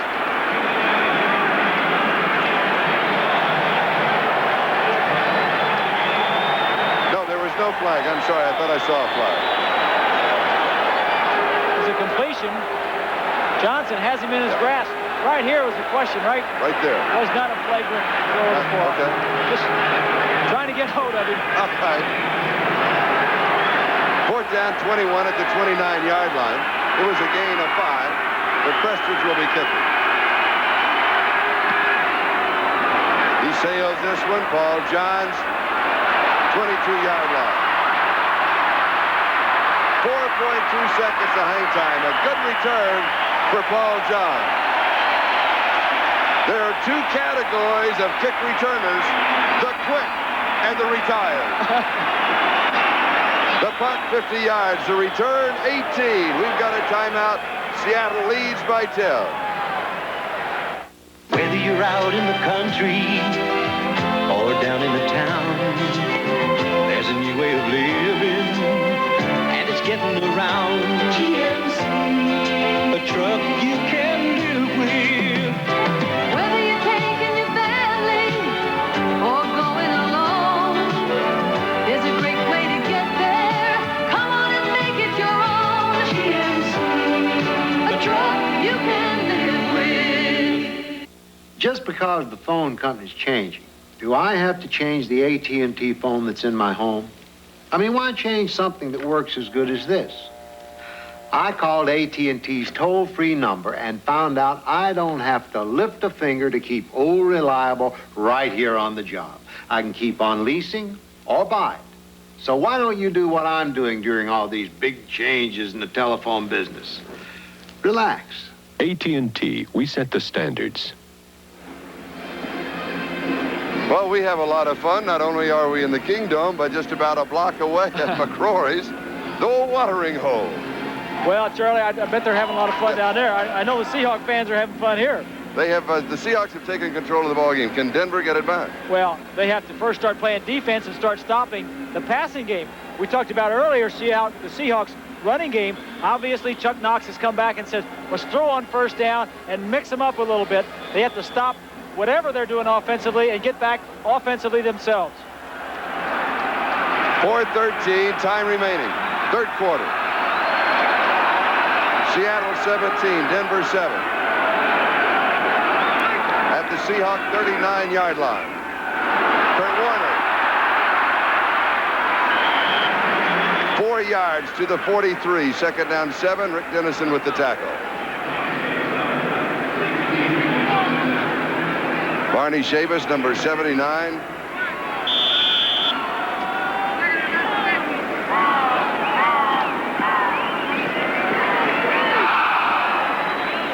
The Denver defense has to take some control here to set up their offense. They haven't done that. They have been very aggressive in past games. They have not been very aggressive today.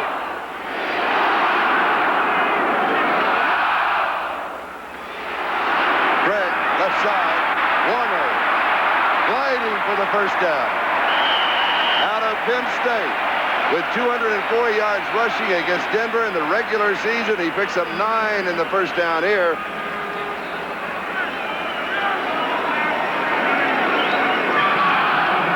We pause briefly for station identification. This is the NBC Television Network. KGW-TV, Channel 8, Portland. Denver, 48-yard line, first down.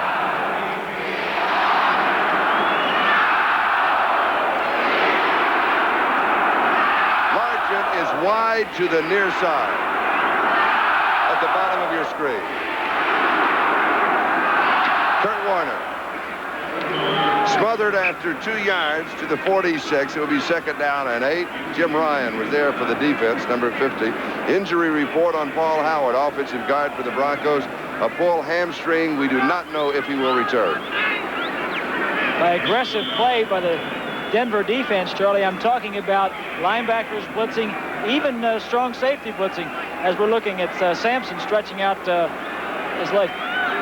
Take a look at Music, 58, Ryan, 50. They're trying to get something going and foul up the blocking assignments for the offensive line by slanting the line and moving the linebackers in the opposite direction. Second down 8, there's Paul Howard. We do not know if he will return because of the hamstring.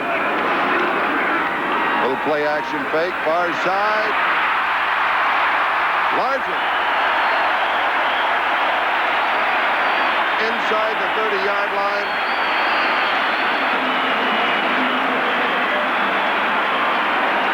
What a great receiver Steve Largent is.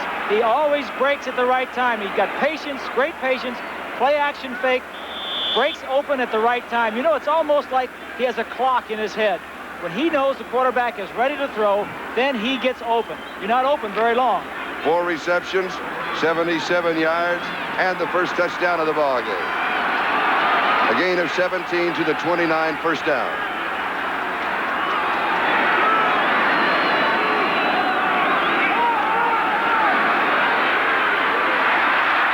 Kurt Warner.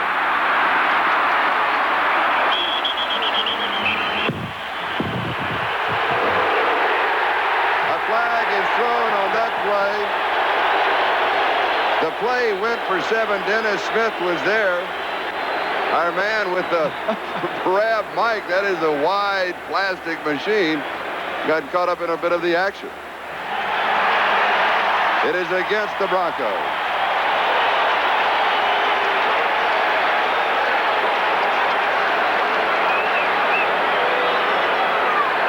Tom Jackson discussing something. We'll go back to the replay and see if we can pick up what happened.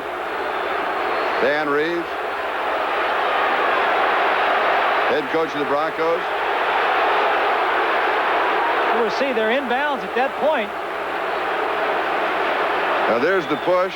Now what happened? Oh, I didn't see anything. I didn't really see anything flagrant out of bounds or to push him out of bounds. Not of what we saw. There may have been something in the periphery that we missed. I think one of the Seahawks blocked one of the linebackers. It could have been blocking on Jackson, and Jackson may have gotten up and discussed it a little bit with him. Let's see. Here's Red Cashin. No foul on the play. That's a good call, Red. Second down. Good call. He was right. Officials had a good year this year. That's a good call. And they're not afraid to pick up a flag or say that, or have a conference. A lot of times we'll see during the year, the 3 of them will conference. We'll pick up the flag because 2 or 3 other of the officials saw something different. Saw it in a different way, had a better angle. Second down and 3. After a gain of 7, 1 minute, 15 seconds left to go, third quarter. Seattle leading by 10. Kurt Warner. 2 yards to the 20. It'll be third down and a yard. Tom Jackson with the tackle.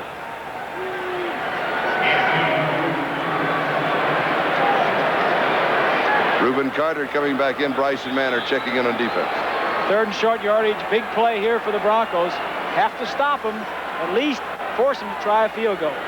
Don Latimer limping a bit, bothered by an ankle injury over the last couple of weeks coming out. Metzelars and Tice are now the 2 tight ends for Seattle. Charlie Young has a bruise. We do not know if he will return. Warner just sliding and leaning. It'll be close. That's one of those, when the officials put one foot down and then the other, it's where do you put the ball? They put it down right there. And I don't know how they mark it. The 2, you've been there with them. The 2 officials on the side obviously have to see the forward momentum and mark. Sergeant, how long do you think it will take you to sink a well if you... Well, they say let's bring it out again. Now, I'm sure this is to set the football. They have already made the decision on the measurement. Now they want to place the ball 1 inch shy of the end of the chain. That's it, to make sure that in case you have a quarterback. I've always wondered that situation. The center, before he snaps, always moves the ball forward. You move the ball forward, put it out, say, wait a minute, I want another measurement. Yeah. You can't get it. Good luck, right? You don't think that hasn't been thought of? No, I'm sure that it has.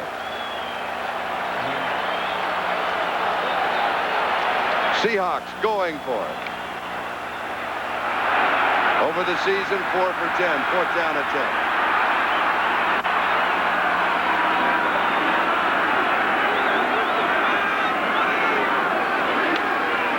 Warner, he's got it. 18-yard line. Kurt Warner, first down. And with that play, the third quarter comes to a close. This is Chuck Knox type football. Tough, aggressive, offensive, a little conservative. You got to have a good ground game. He's in a great position. He's leading 17-7 going into the fourth quarter. He wants to run the football. The end of the third quarter. We'll be back after these messages from your local station. Wednesdays, hang on, comedy lovers. Meet the electrifying Judge Harry T. Stone, a man whose court has its ups and downs. Gotcha. Where justice is a real toss-up. Heads again. It's your lucky day. Could be yours. Coming Wednesday, January 4th. Surprise! Night Court.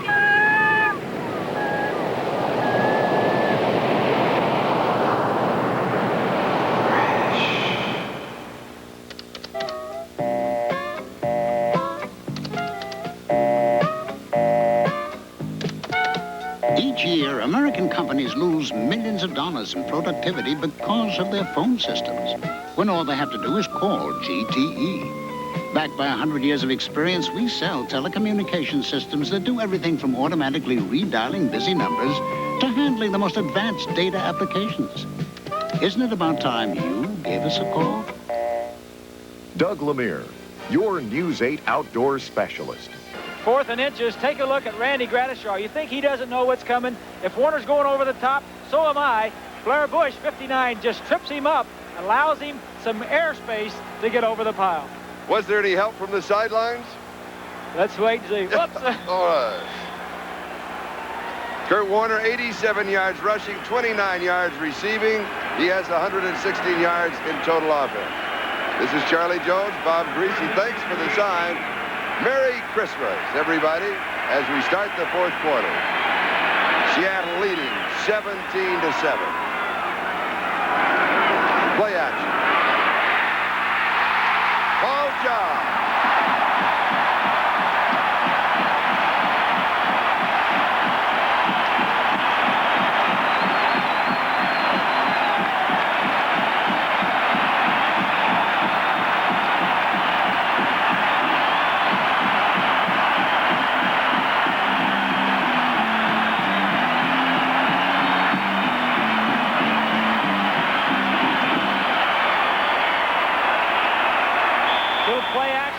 Up the middle, turns.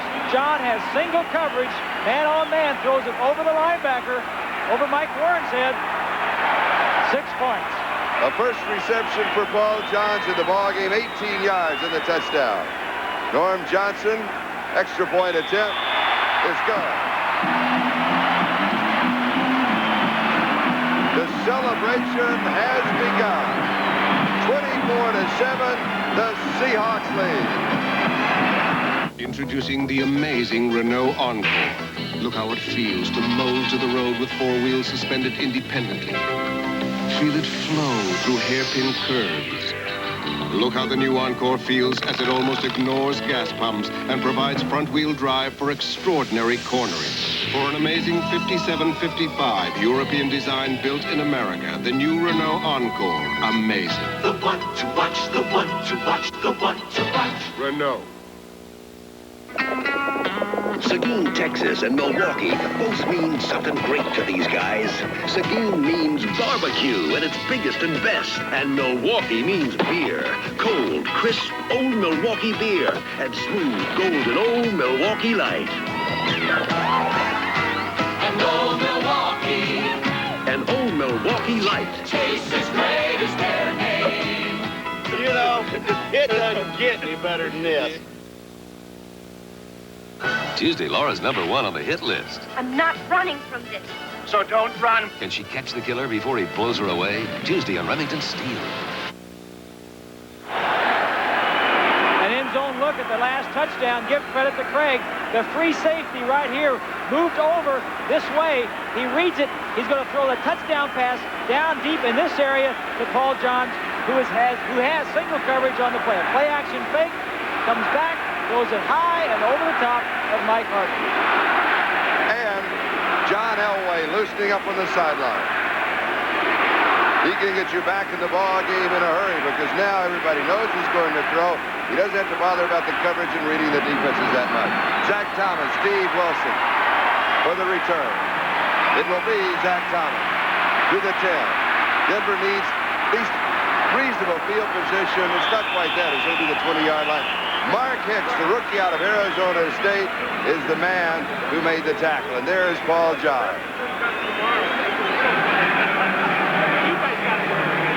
It is DeBerg, though. Steve DeBerg stays in at quarterback. I'm surprised. Today's telecast presented by authority of the National Football League, intended for the private use of our audience. Any other use of the pictures and descriptions of this game without the express written consent of the National Football League and the Seattle Seahawks is prohibited. I thought they'd go ahead and make the change now. I think they're going to open up, Charlie. I think they feel confident with DeBerg in their throwing. Obviously, the shoulder hasn't bothered him any yet. From the 20-yard line, first down. This one is drilled incomplete. Going to Clint Sampson. Terry Justin was there for the defense. It will be second down and 10. Now, the reason that I say I'm surprised now, you go back to the Denver-Baltimore game. They were down with 12 minutes to go. Elway came back 3 touchdown passes, and they won that ball game. He can get it back in a hurry. They were down 19-0. They won it 21-19. I thought that would be the reason they would do it now with 14:40 left in the game. Obviously, Dan Reeves feels as though DeBerg at this point can also do that same thing. A couple weeks ago against Baltimore, he wasn't healthy enough to do it. It's a tough situation for any quarterback. Oh, yeah. And I'm not being critical of DeBerg. He's played a good ball game. The defense has not stopped Kurt Warner. He's really kept the offense going for the Seahawks. Jesse Miles, 29-yard line, gain of 9. It'll be 3rd down and 1. Miles scoring the only Denver touchdown in the ball game. That was in the first quarter with 3:38 remaining. Don Dufek had the coverage here.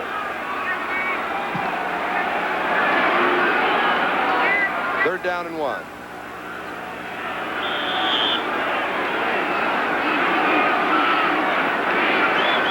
Today's attendance in-house, 60,752. Just over 4,000 no-shows on Christmas Eve. Third down and 1.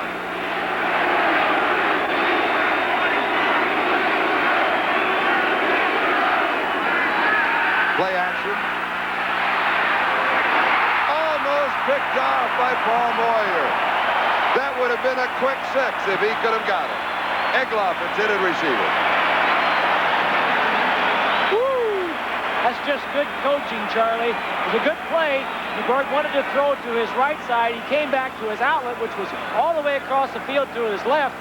Good preparation on the part of the Seattle secondary coach to have Moyer stay over there. All the flow is to the left of the screen. Comes back, and Moyer, 21, a free agent out of Arizona State, right there to break it up. 4th down and a yard. 14:29 left. They go for it. It's sudden death. The loser goes home. Winner goes to Miami. We've got flags. Some pushing and shoving in the line. We had motion. Let's wait and see. Perfect example right there of the lineman and DeBerg not being coordinated on their cadence because of the noise that was in the stadium. Against Denver. Now you get 35. Time, 4.2 seconds. It covered 48 yards. There was a 70-yard return. We've got a timeout. We'll be back. Seattle by 17.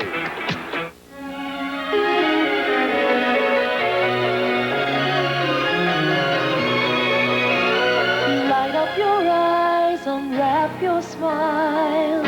Let your arms undo the miles. Bring your heart back home and find that special face. Decorate your time with laughter. Let the hours live ever after. Memories of love made home a special place. In the past 40 years, we at Chevrolet have brought more people home for the holidays than anyone. We wish you all the best, America. A better, brighter, happy New Year. Memories of love make home a special place. Decorate your time with laughter. Today's game is being brought to you by Chevrolet, official U.S. cars and trucks of the 14th Olympic Winter Games. Chevrolet and you taking charge. By Alcoa Aluminum Company of America, world leader in aluminum technology. And by Anheuser-Busch St. Louis, brewers of Michelob. Some things speak for themselves. This is Charlie Jones, Bob Greasy, and Chuck Knox, who is running for president. Mike McCormick's got him. Mike said earlier that he said the best thing we did was bring Chuck Knox into this organization. He's a winner, a solid coach, and he certainly has turned this program around in 1 year. Dave Craig has completed 11 of 12 for 159 yards. He has thrown for 3 touchdowns, no interception. The Seahawks have not suffered a turnover. Kurt Warner. From the 36 to the 41, that's 5 yards. It'll be 2nd down 5. Tom Jackson with the tackle. And we're moving on the 14-minute mark, time remaining in the ball game. The winner here moving to my...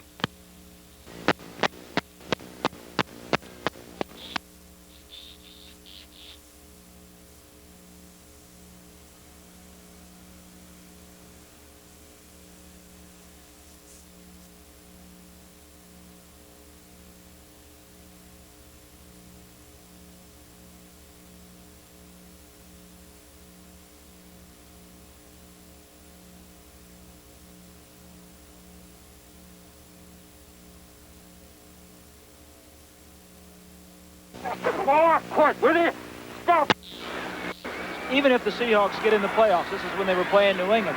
What difference does it make? Because they're not a playoff type of team. They would be a pretender and not a contender. But you never can win it unless you're in it, and you have to be in it a couple of times, sometimes, before you can win the whole thing. David Hughes. First down. Seattle 48, gain of 5. David Hughes, the ball carrier, number 46. Another point. If Seattle wins, here's a look at that same play, but if Seattle wins, and then if by chance they got past Miami, they'll be the underdog, but if they did, and if by chance the Raiders beat Pittsburgh, then Seattle would be playing the Raiders. And they beat them twice during the regular season, in Los Angeles and in Seattle. And so that tells you that the Raiders are pulling for the Dolphins That's right. to beat the Seahawks. So it can happen. I mean, we're just setting up the possibility. And NBC will have the coverage.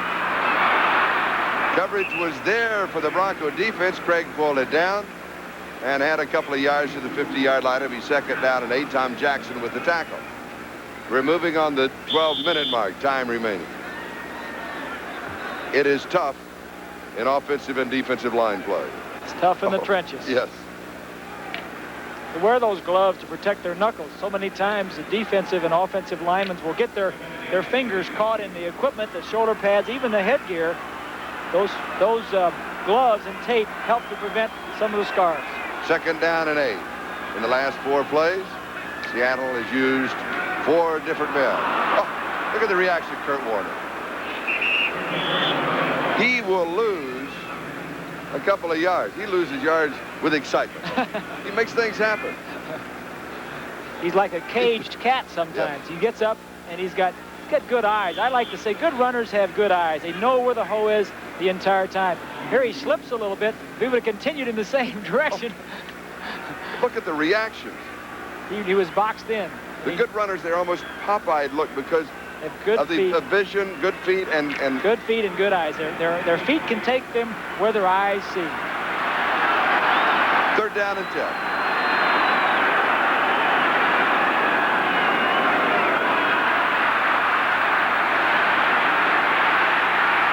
Paul Johns. He got behind Mike Hart. Or was it Louis Wright that he got behind? His Hart? 42 yards on the play to the 10. We actually had the fans laughing with that little stop and go. It was good protection, throws the ball high and over the top, gets it outside where Johns can catch it. Single coverage with Mike Harden. Largent drawing the double coverage. Johns gets a single. Sliding to the 10-yard line, just outside of the 10. First down, still possible to pick up another first down inside of the 1. 9:55 and counting. The Seahawks on their way to Miami. Warner. Bumped out. Gradishar. Randy retiring after this game along with Steve Foley on the tackle. And what a year, what a season, and what a career Gradishar has had. Wrapping up a decade. Averaging over his career 13.5 tackles a game. Unbelievable. When he turns to the sideline, there aren't many people that are going to catch him. Foley gets the angle on him, knocks him out of bounds. There's Randy Gradishar. Kurt Warner, 99 yards rushing. Ball just inside of the 2. David Hughes. is in the backfield with Warner. It is Hughes. Touchdown.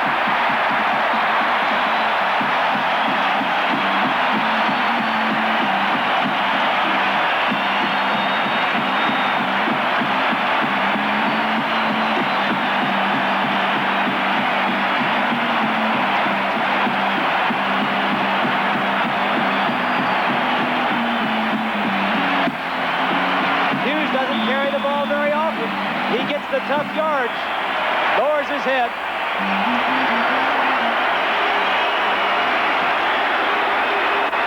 Nobody said it would be easy. Steve Foley, 43. And the lead blocker who took the man outside was Kurt Warner. Extra point is there.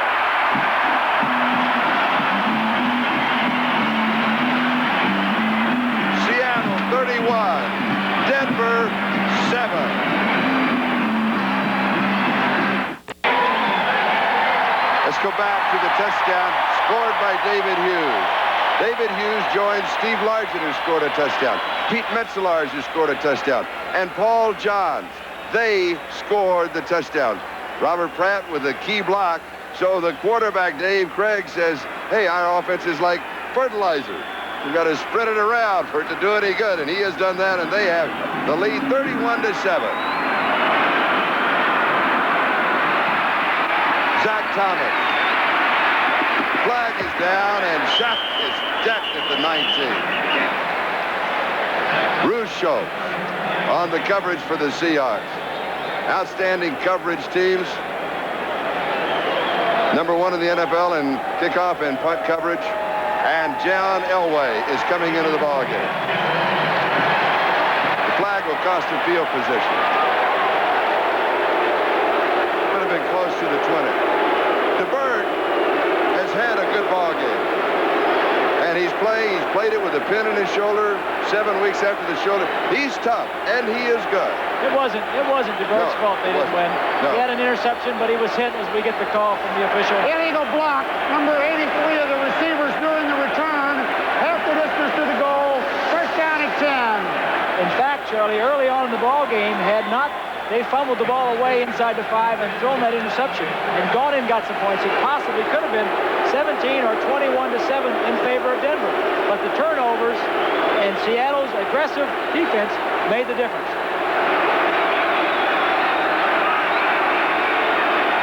Watson in motion, reversing.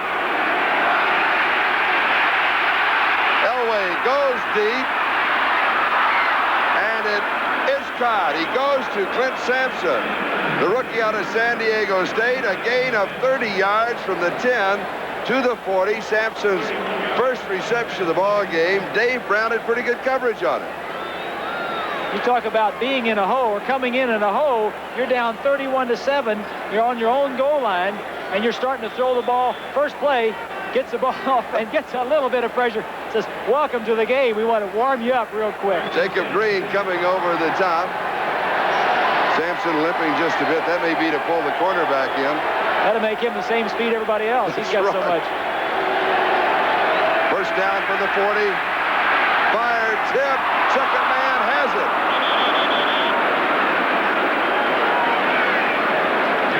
It is Jesse Miles with the reception, tipped by Will Height, a gain of 13. Seattle 47-yard line. First down. John Elway pumping a little life into the offense. Early in the season, he had trouble reading coverages. Progressed a long way this year. Here comes everybody. He slips away, past the line of scrimmage, dives to about the 43-yard line. We'll give him 4 and mark it second down and 6. Kerry Justin for the Seahawks. Should they roll him out? Roll him out right, roll him out left to take a little of the blitz away and to cut down his reads of the defense? I think it's a good plan to get him outside the pocket some. He can scramble. It takes away the problem, like you said, of him having to read coverage. If he rolls out, all he has to say is, let me see where my man's open and I'll throw him the football. He gets 4 and 5, maybe 6 seconds if he sprints out. Also, he can make some big plays from outside the pocket. And you saw the wave on a roll at the Kingdome.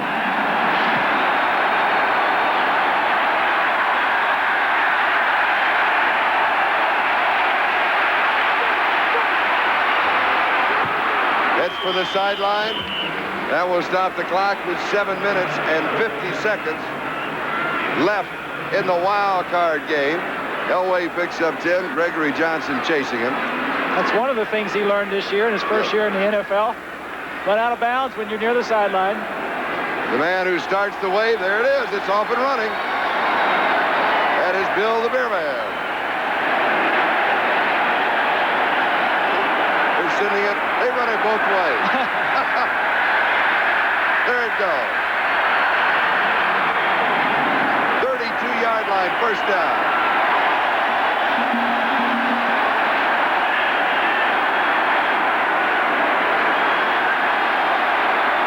Inside handoff for Poole. Poole to the 25-yard line, gain of 7, 2nd and 3. Gregory Johnson with the tackle along with Don Dufeld. You know, the Seahawks would love to take this wave on the road with them. Obviously, they won't be able to do that, but a big factor in the ball game today, the support that they've had from the fans and this city has been fantastic. And Jim Zorn loosening up for Seattle. What a great story he is. I talked to him a little bit earlier. He's not bitter with the demotion. He frankly says the team has played better since Craig has been in the ball game. 2nd down and 3. Winder upended by number 35, Don Dufeld.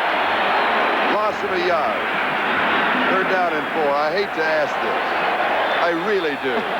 But can the Dolphins ride the wave? I'm sorry I asked. That is so bad. I know. So look at Riley Odom's 88 blocking, chopping down Green as we see Dufek coming up and making the stop. Can the Dolphins ride the wave? Don't miss it anymore. Don't miss it anymore. I'm sorry I even brought it up. Is there a surf in Miami?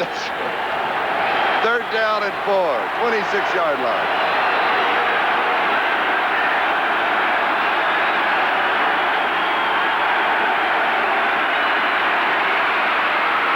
Jesse Miles.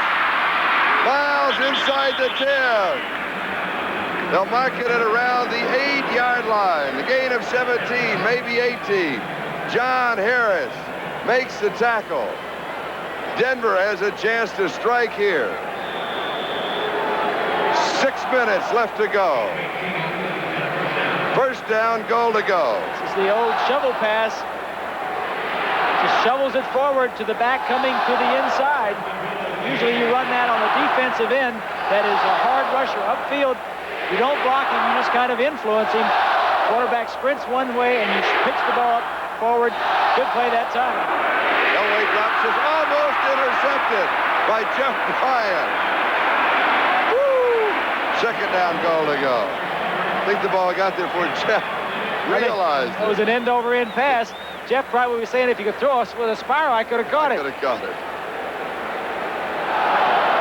Elway's come a long way this year, though, Charlie. He's started off very slowly, and the problem he had early on was the system that the Broncos and Dan Reed have is odd numbers to the right and even to the left, and that was his major problem.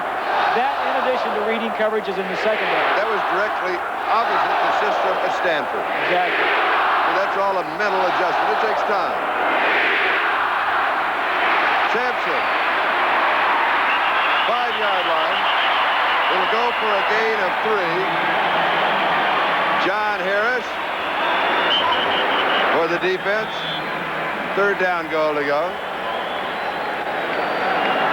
Steve DeBerg had a good ball game. He completed 14 of 19. He threw for 131 yards, 1 touchdown and 1 interception. First action after 7 weeks, shoulder separation that took place the last time they played here in the Kingdom. Good, tough, gutty ball game for him. He said earlier in the week that he didn't know how he was going to react going into the ball game. He would be probably a little quick in the pocket. He wouldn't stay in there as much, but I thought he played very well. He handed the ball off well. He called good plays, and he threw the ball very well.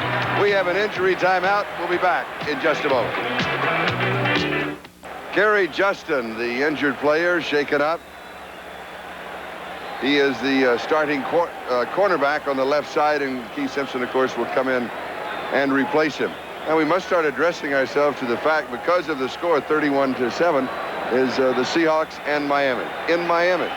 Well, there's one thing for sure. They both know each other very well. Don Shula and Chuck Knox. Yes. When Chuck was at Buffalo, they had quite a few games against each other, so I'm sure they'll know what to say when they greet each other at the 50-yard line. All right, let's go to the scoring in this ball game. Largent started it off, a 17-yard reception. Denver came back. Jesse James Miles scoring, 7-7 tie. In the 37-yard field goal by Johnson, Seattle out in front by 3. They stretch it to 10. Metzelaars, then to Johns, almost out of sight. 24-7, and then Hughes running in. Make it 31-7 as Hughes scored from 2 yards away. Now let's see what Denver can do with 5:05 and counting. Time remaining in the wild card. 6-yard line. 3rd down goal to go Elway, the quarterback. Pressure rolling out. Throws into coverage. Intercepted.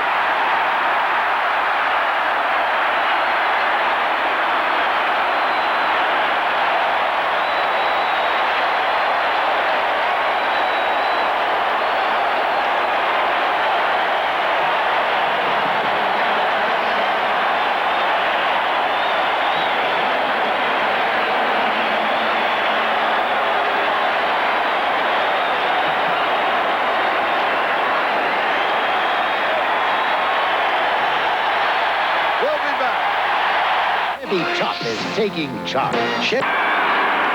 Take another look at this interception. This reminds me of some of my younger days with the Dolphins when I had to do a lot of scrambling.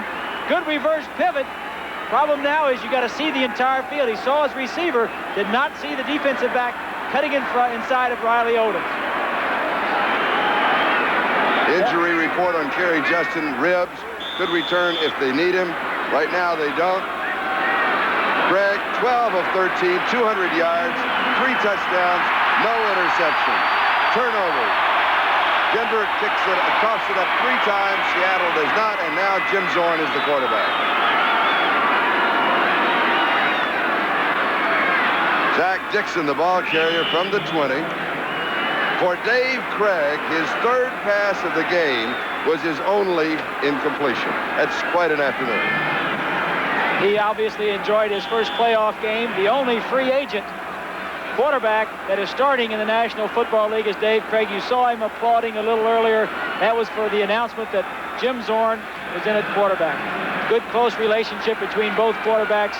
Obviously, it's been a lot easier for Craig than it has for Jim Zorn. 2nd down and 9, ball at the 21-yard line. Zach Dixon. He'll lose a couple of yards to the 19. It'll be 3rd down and 11. Rulon Jones with the tackle. And we're moving on the 4-minute mark. Time remaining. Seattle, they've got it, 31-7. Jimmy Zorn really doesn't feel as though he's going to be back with this ball club next year. Gregory Johnson just saying hello to everybody, wishing them a Merry Christmas. He had that last interception. Go ahead. Been some talk of Warren Moon maybe coming in. David Craig being the quarterback. Jim really questions what his future might be in Seattle.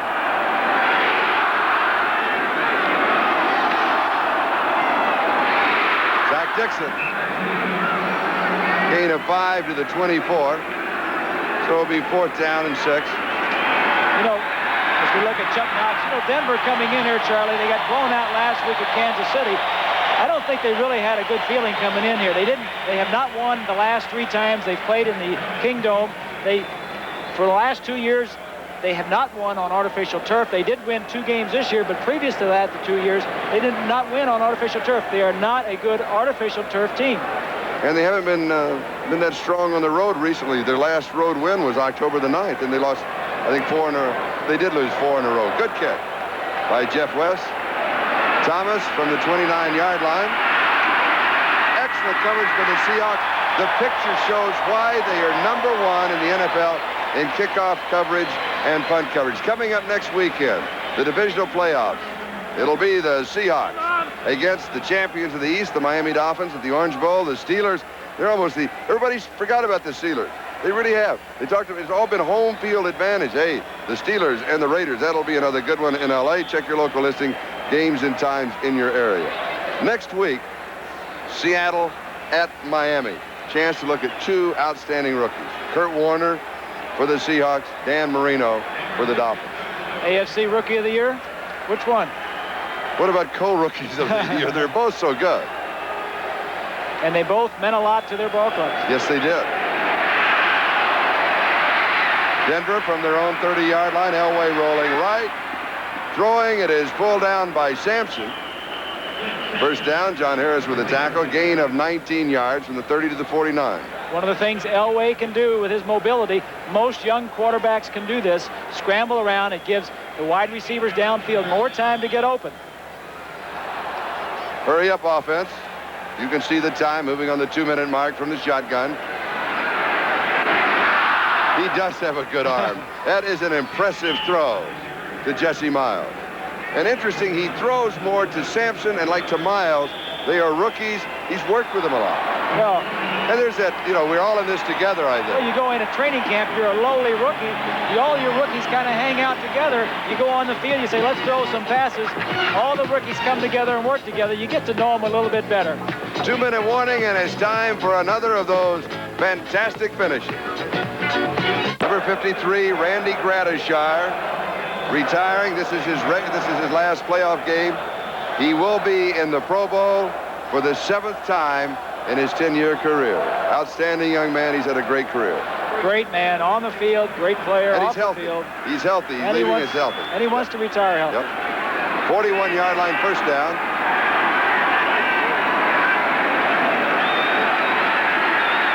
Elway, pressure, stepping out of it, being chased, gets a block now, has all the time in the world, but everybody's covered. He gets back to the line of scrimmage. Second down and 10. Sam Clancy with his second tackle of the season. He got one earlier, and that was his sack. Tough yard. Oh, yes. Gary Moore, Brian Playgel helping in the booth. Our spotters, Gary Culver, Frank Matthew. We want to thank them. Hurry up offense. Jesse Miles. 36-yard line, gain of 5. We start thinking about the game next week between the Seahawks and the Dolphins. We talk about the home field advantage and how Denver hasn't won here. Chuck Knox going against the Dolphins in the Orange Bowl. There was a while there where the Dolphins beat the Buffalo Bills 20 times in a row. Obviously, Knox was not with them that entire time, but Chuck never beat the Dolphins in the Orange Bowl. But they are Miami bound. The playoffs continue for the Seahawks. The Broncos, well, they'll be home for Christmas. And tomorrow, why not spend your Christmas day with NBC at 2 o'clock Eastern Time, NBC Sports World. We'll begin the day with the World Cup 4-man bobsled championship, plus the Hawaiian Invitational Skydiving Championship with the world's greatest basketball magician, Meadowlark Lemon and his Buccateers. And then we'll have college basketball live from Honolulu. The Houston Cougars against the Louisville Cardinals. That's tomorrow, Christmas Day on NBC. And the wave is off and rolling again. It is excitement personified in the Kingdome. First time in the playoffs after 8 years. The players are excited. The young players. Chuck Knox brought in some veterans, some old veterans. Charlie Young, you've got the list. Reggie McKenzie, Cullen Bryant, Harold Jackson, and Blair Bush. A great job bringing them in to add some years to this team, this young team, to give them a little stability. If there's any problems in the locker room, these men have been there before. They all have good practice habits. They can come out and say, this is the way it's supposed to be done. The coach is asking us to do it. We've been with other teams, other championships. This is the way you have to do it to win. He did the same thing at Buffalo. Yes, he did. Villapiano, he brought in Isaiah Robertson, Bill Simpson, Ron Jesse. Same formula. 1 minute and 6 seconds left.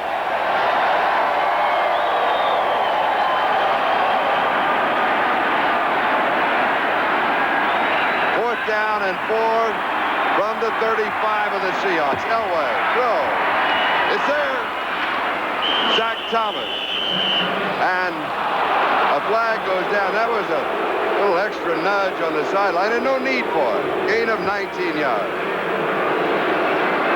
Kenny Easley discussing the call with the officials. So today, for the Seattle Seahawks, they have had the right stuff.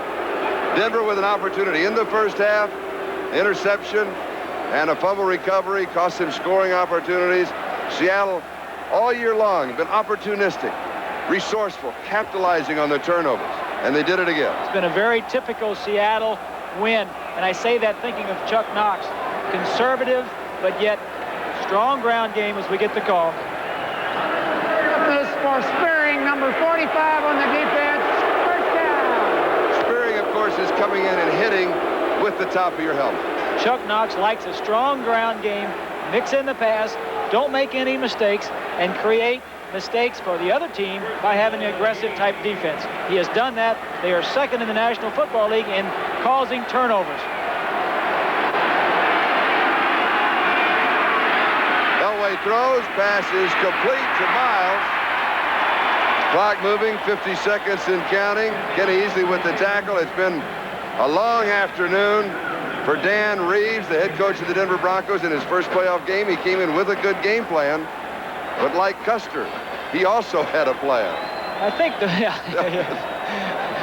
we want to thank Michael and Ted and Peter as the names roll by. Ted, also our director.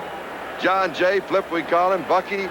And from all of us, there's so many people that are involved here in Seattle and in New York City. And it's Christmas Eve for you at home. We know that you've enjoyed the ball game. It's Christmas Eve and travel time still for an awful lot of people, but I get home around midnight, hopefully. You get home at, what, 5 or 6 in the morning if the planes are all flying and connections are working. I'll ride with Santa Claus. You certainly will. Maybe I'll see him up there with me. Not a bad companion to be flying with tonight. But from all of these people, it's been a great season. And in their behalf, we would like to wish you the happiest of all holiday seasons. 49 seconds left to go in the wild card game. Boy, that is true. You could wrap the Kingdome and put a big bow right on the top, and it couldn't be a nicer present for the Seattle Seahawks or for the Great Northwest. Disappointing day for the Denver Broncos. Elway. Incomplete. Going to Steve Watson.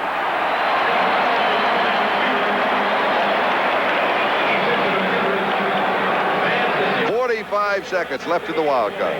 Charlie, as I said earlier, it's very reminiscent for me to be here and see this town come alive. An expansion team, 8th year, the excitement of the players and the fans. It has really unified this town in a similar way that it did Miami 15 years ago or whatever it was in the early 70s. The town got behind the Dolphins. They went on to some championship years. The same thing could happen to the Seahawks. So it'll be the Great Northwest against the state of Florida next week at that playoff. The Steelers and the Raiders in the other. Next weekend on NBC. Loops this one is struck. Jesse Miles, intended receiver. Kenny Easley was there. 41 seconds left in the ball game. It will be 4th down. Tom Glassy comes in. Messenger service.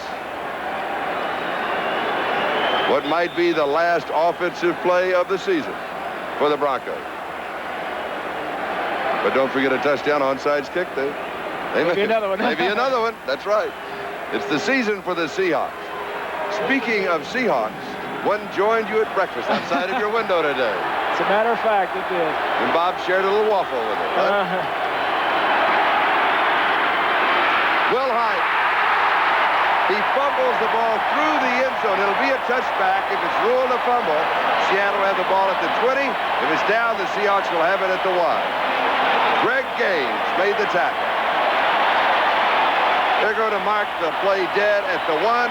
Seahawks take over on downs. Tonight on NBC, Arnold and his family get ripped off by Santa on different strokes.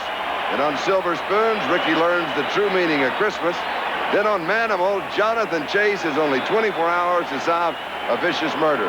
The action continues as a mysterious cowboy finds himself in the middle of a battle for the Yellow Rose. That's all tonight on NBC.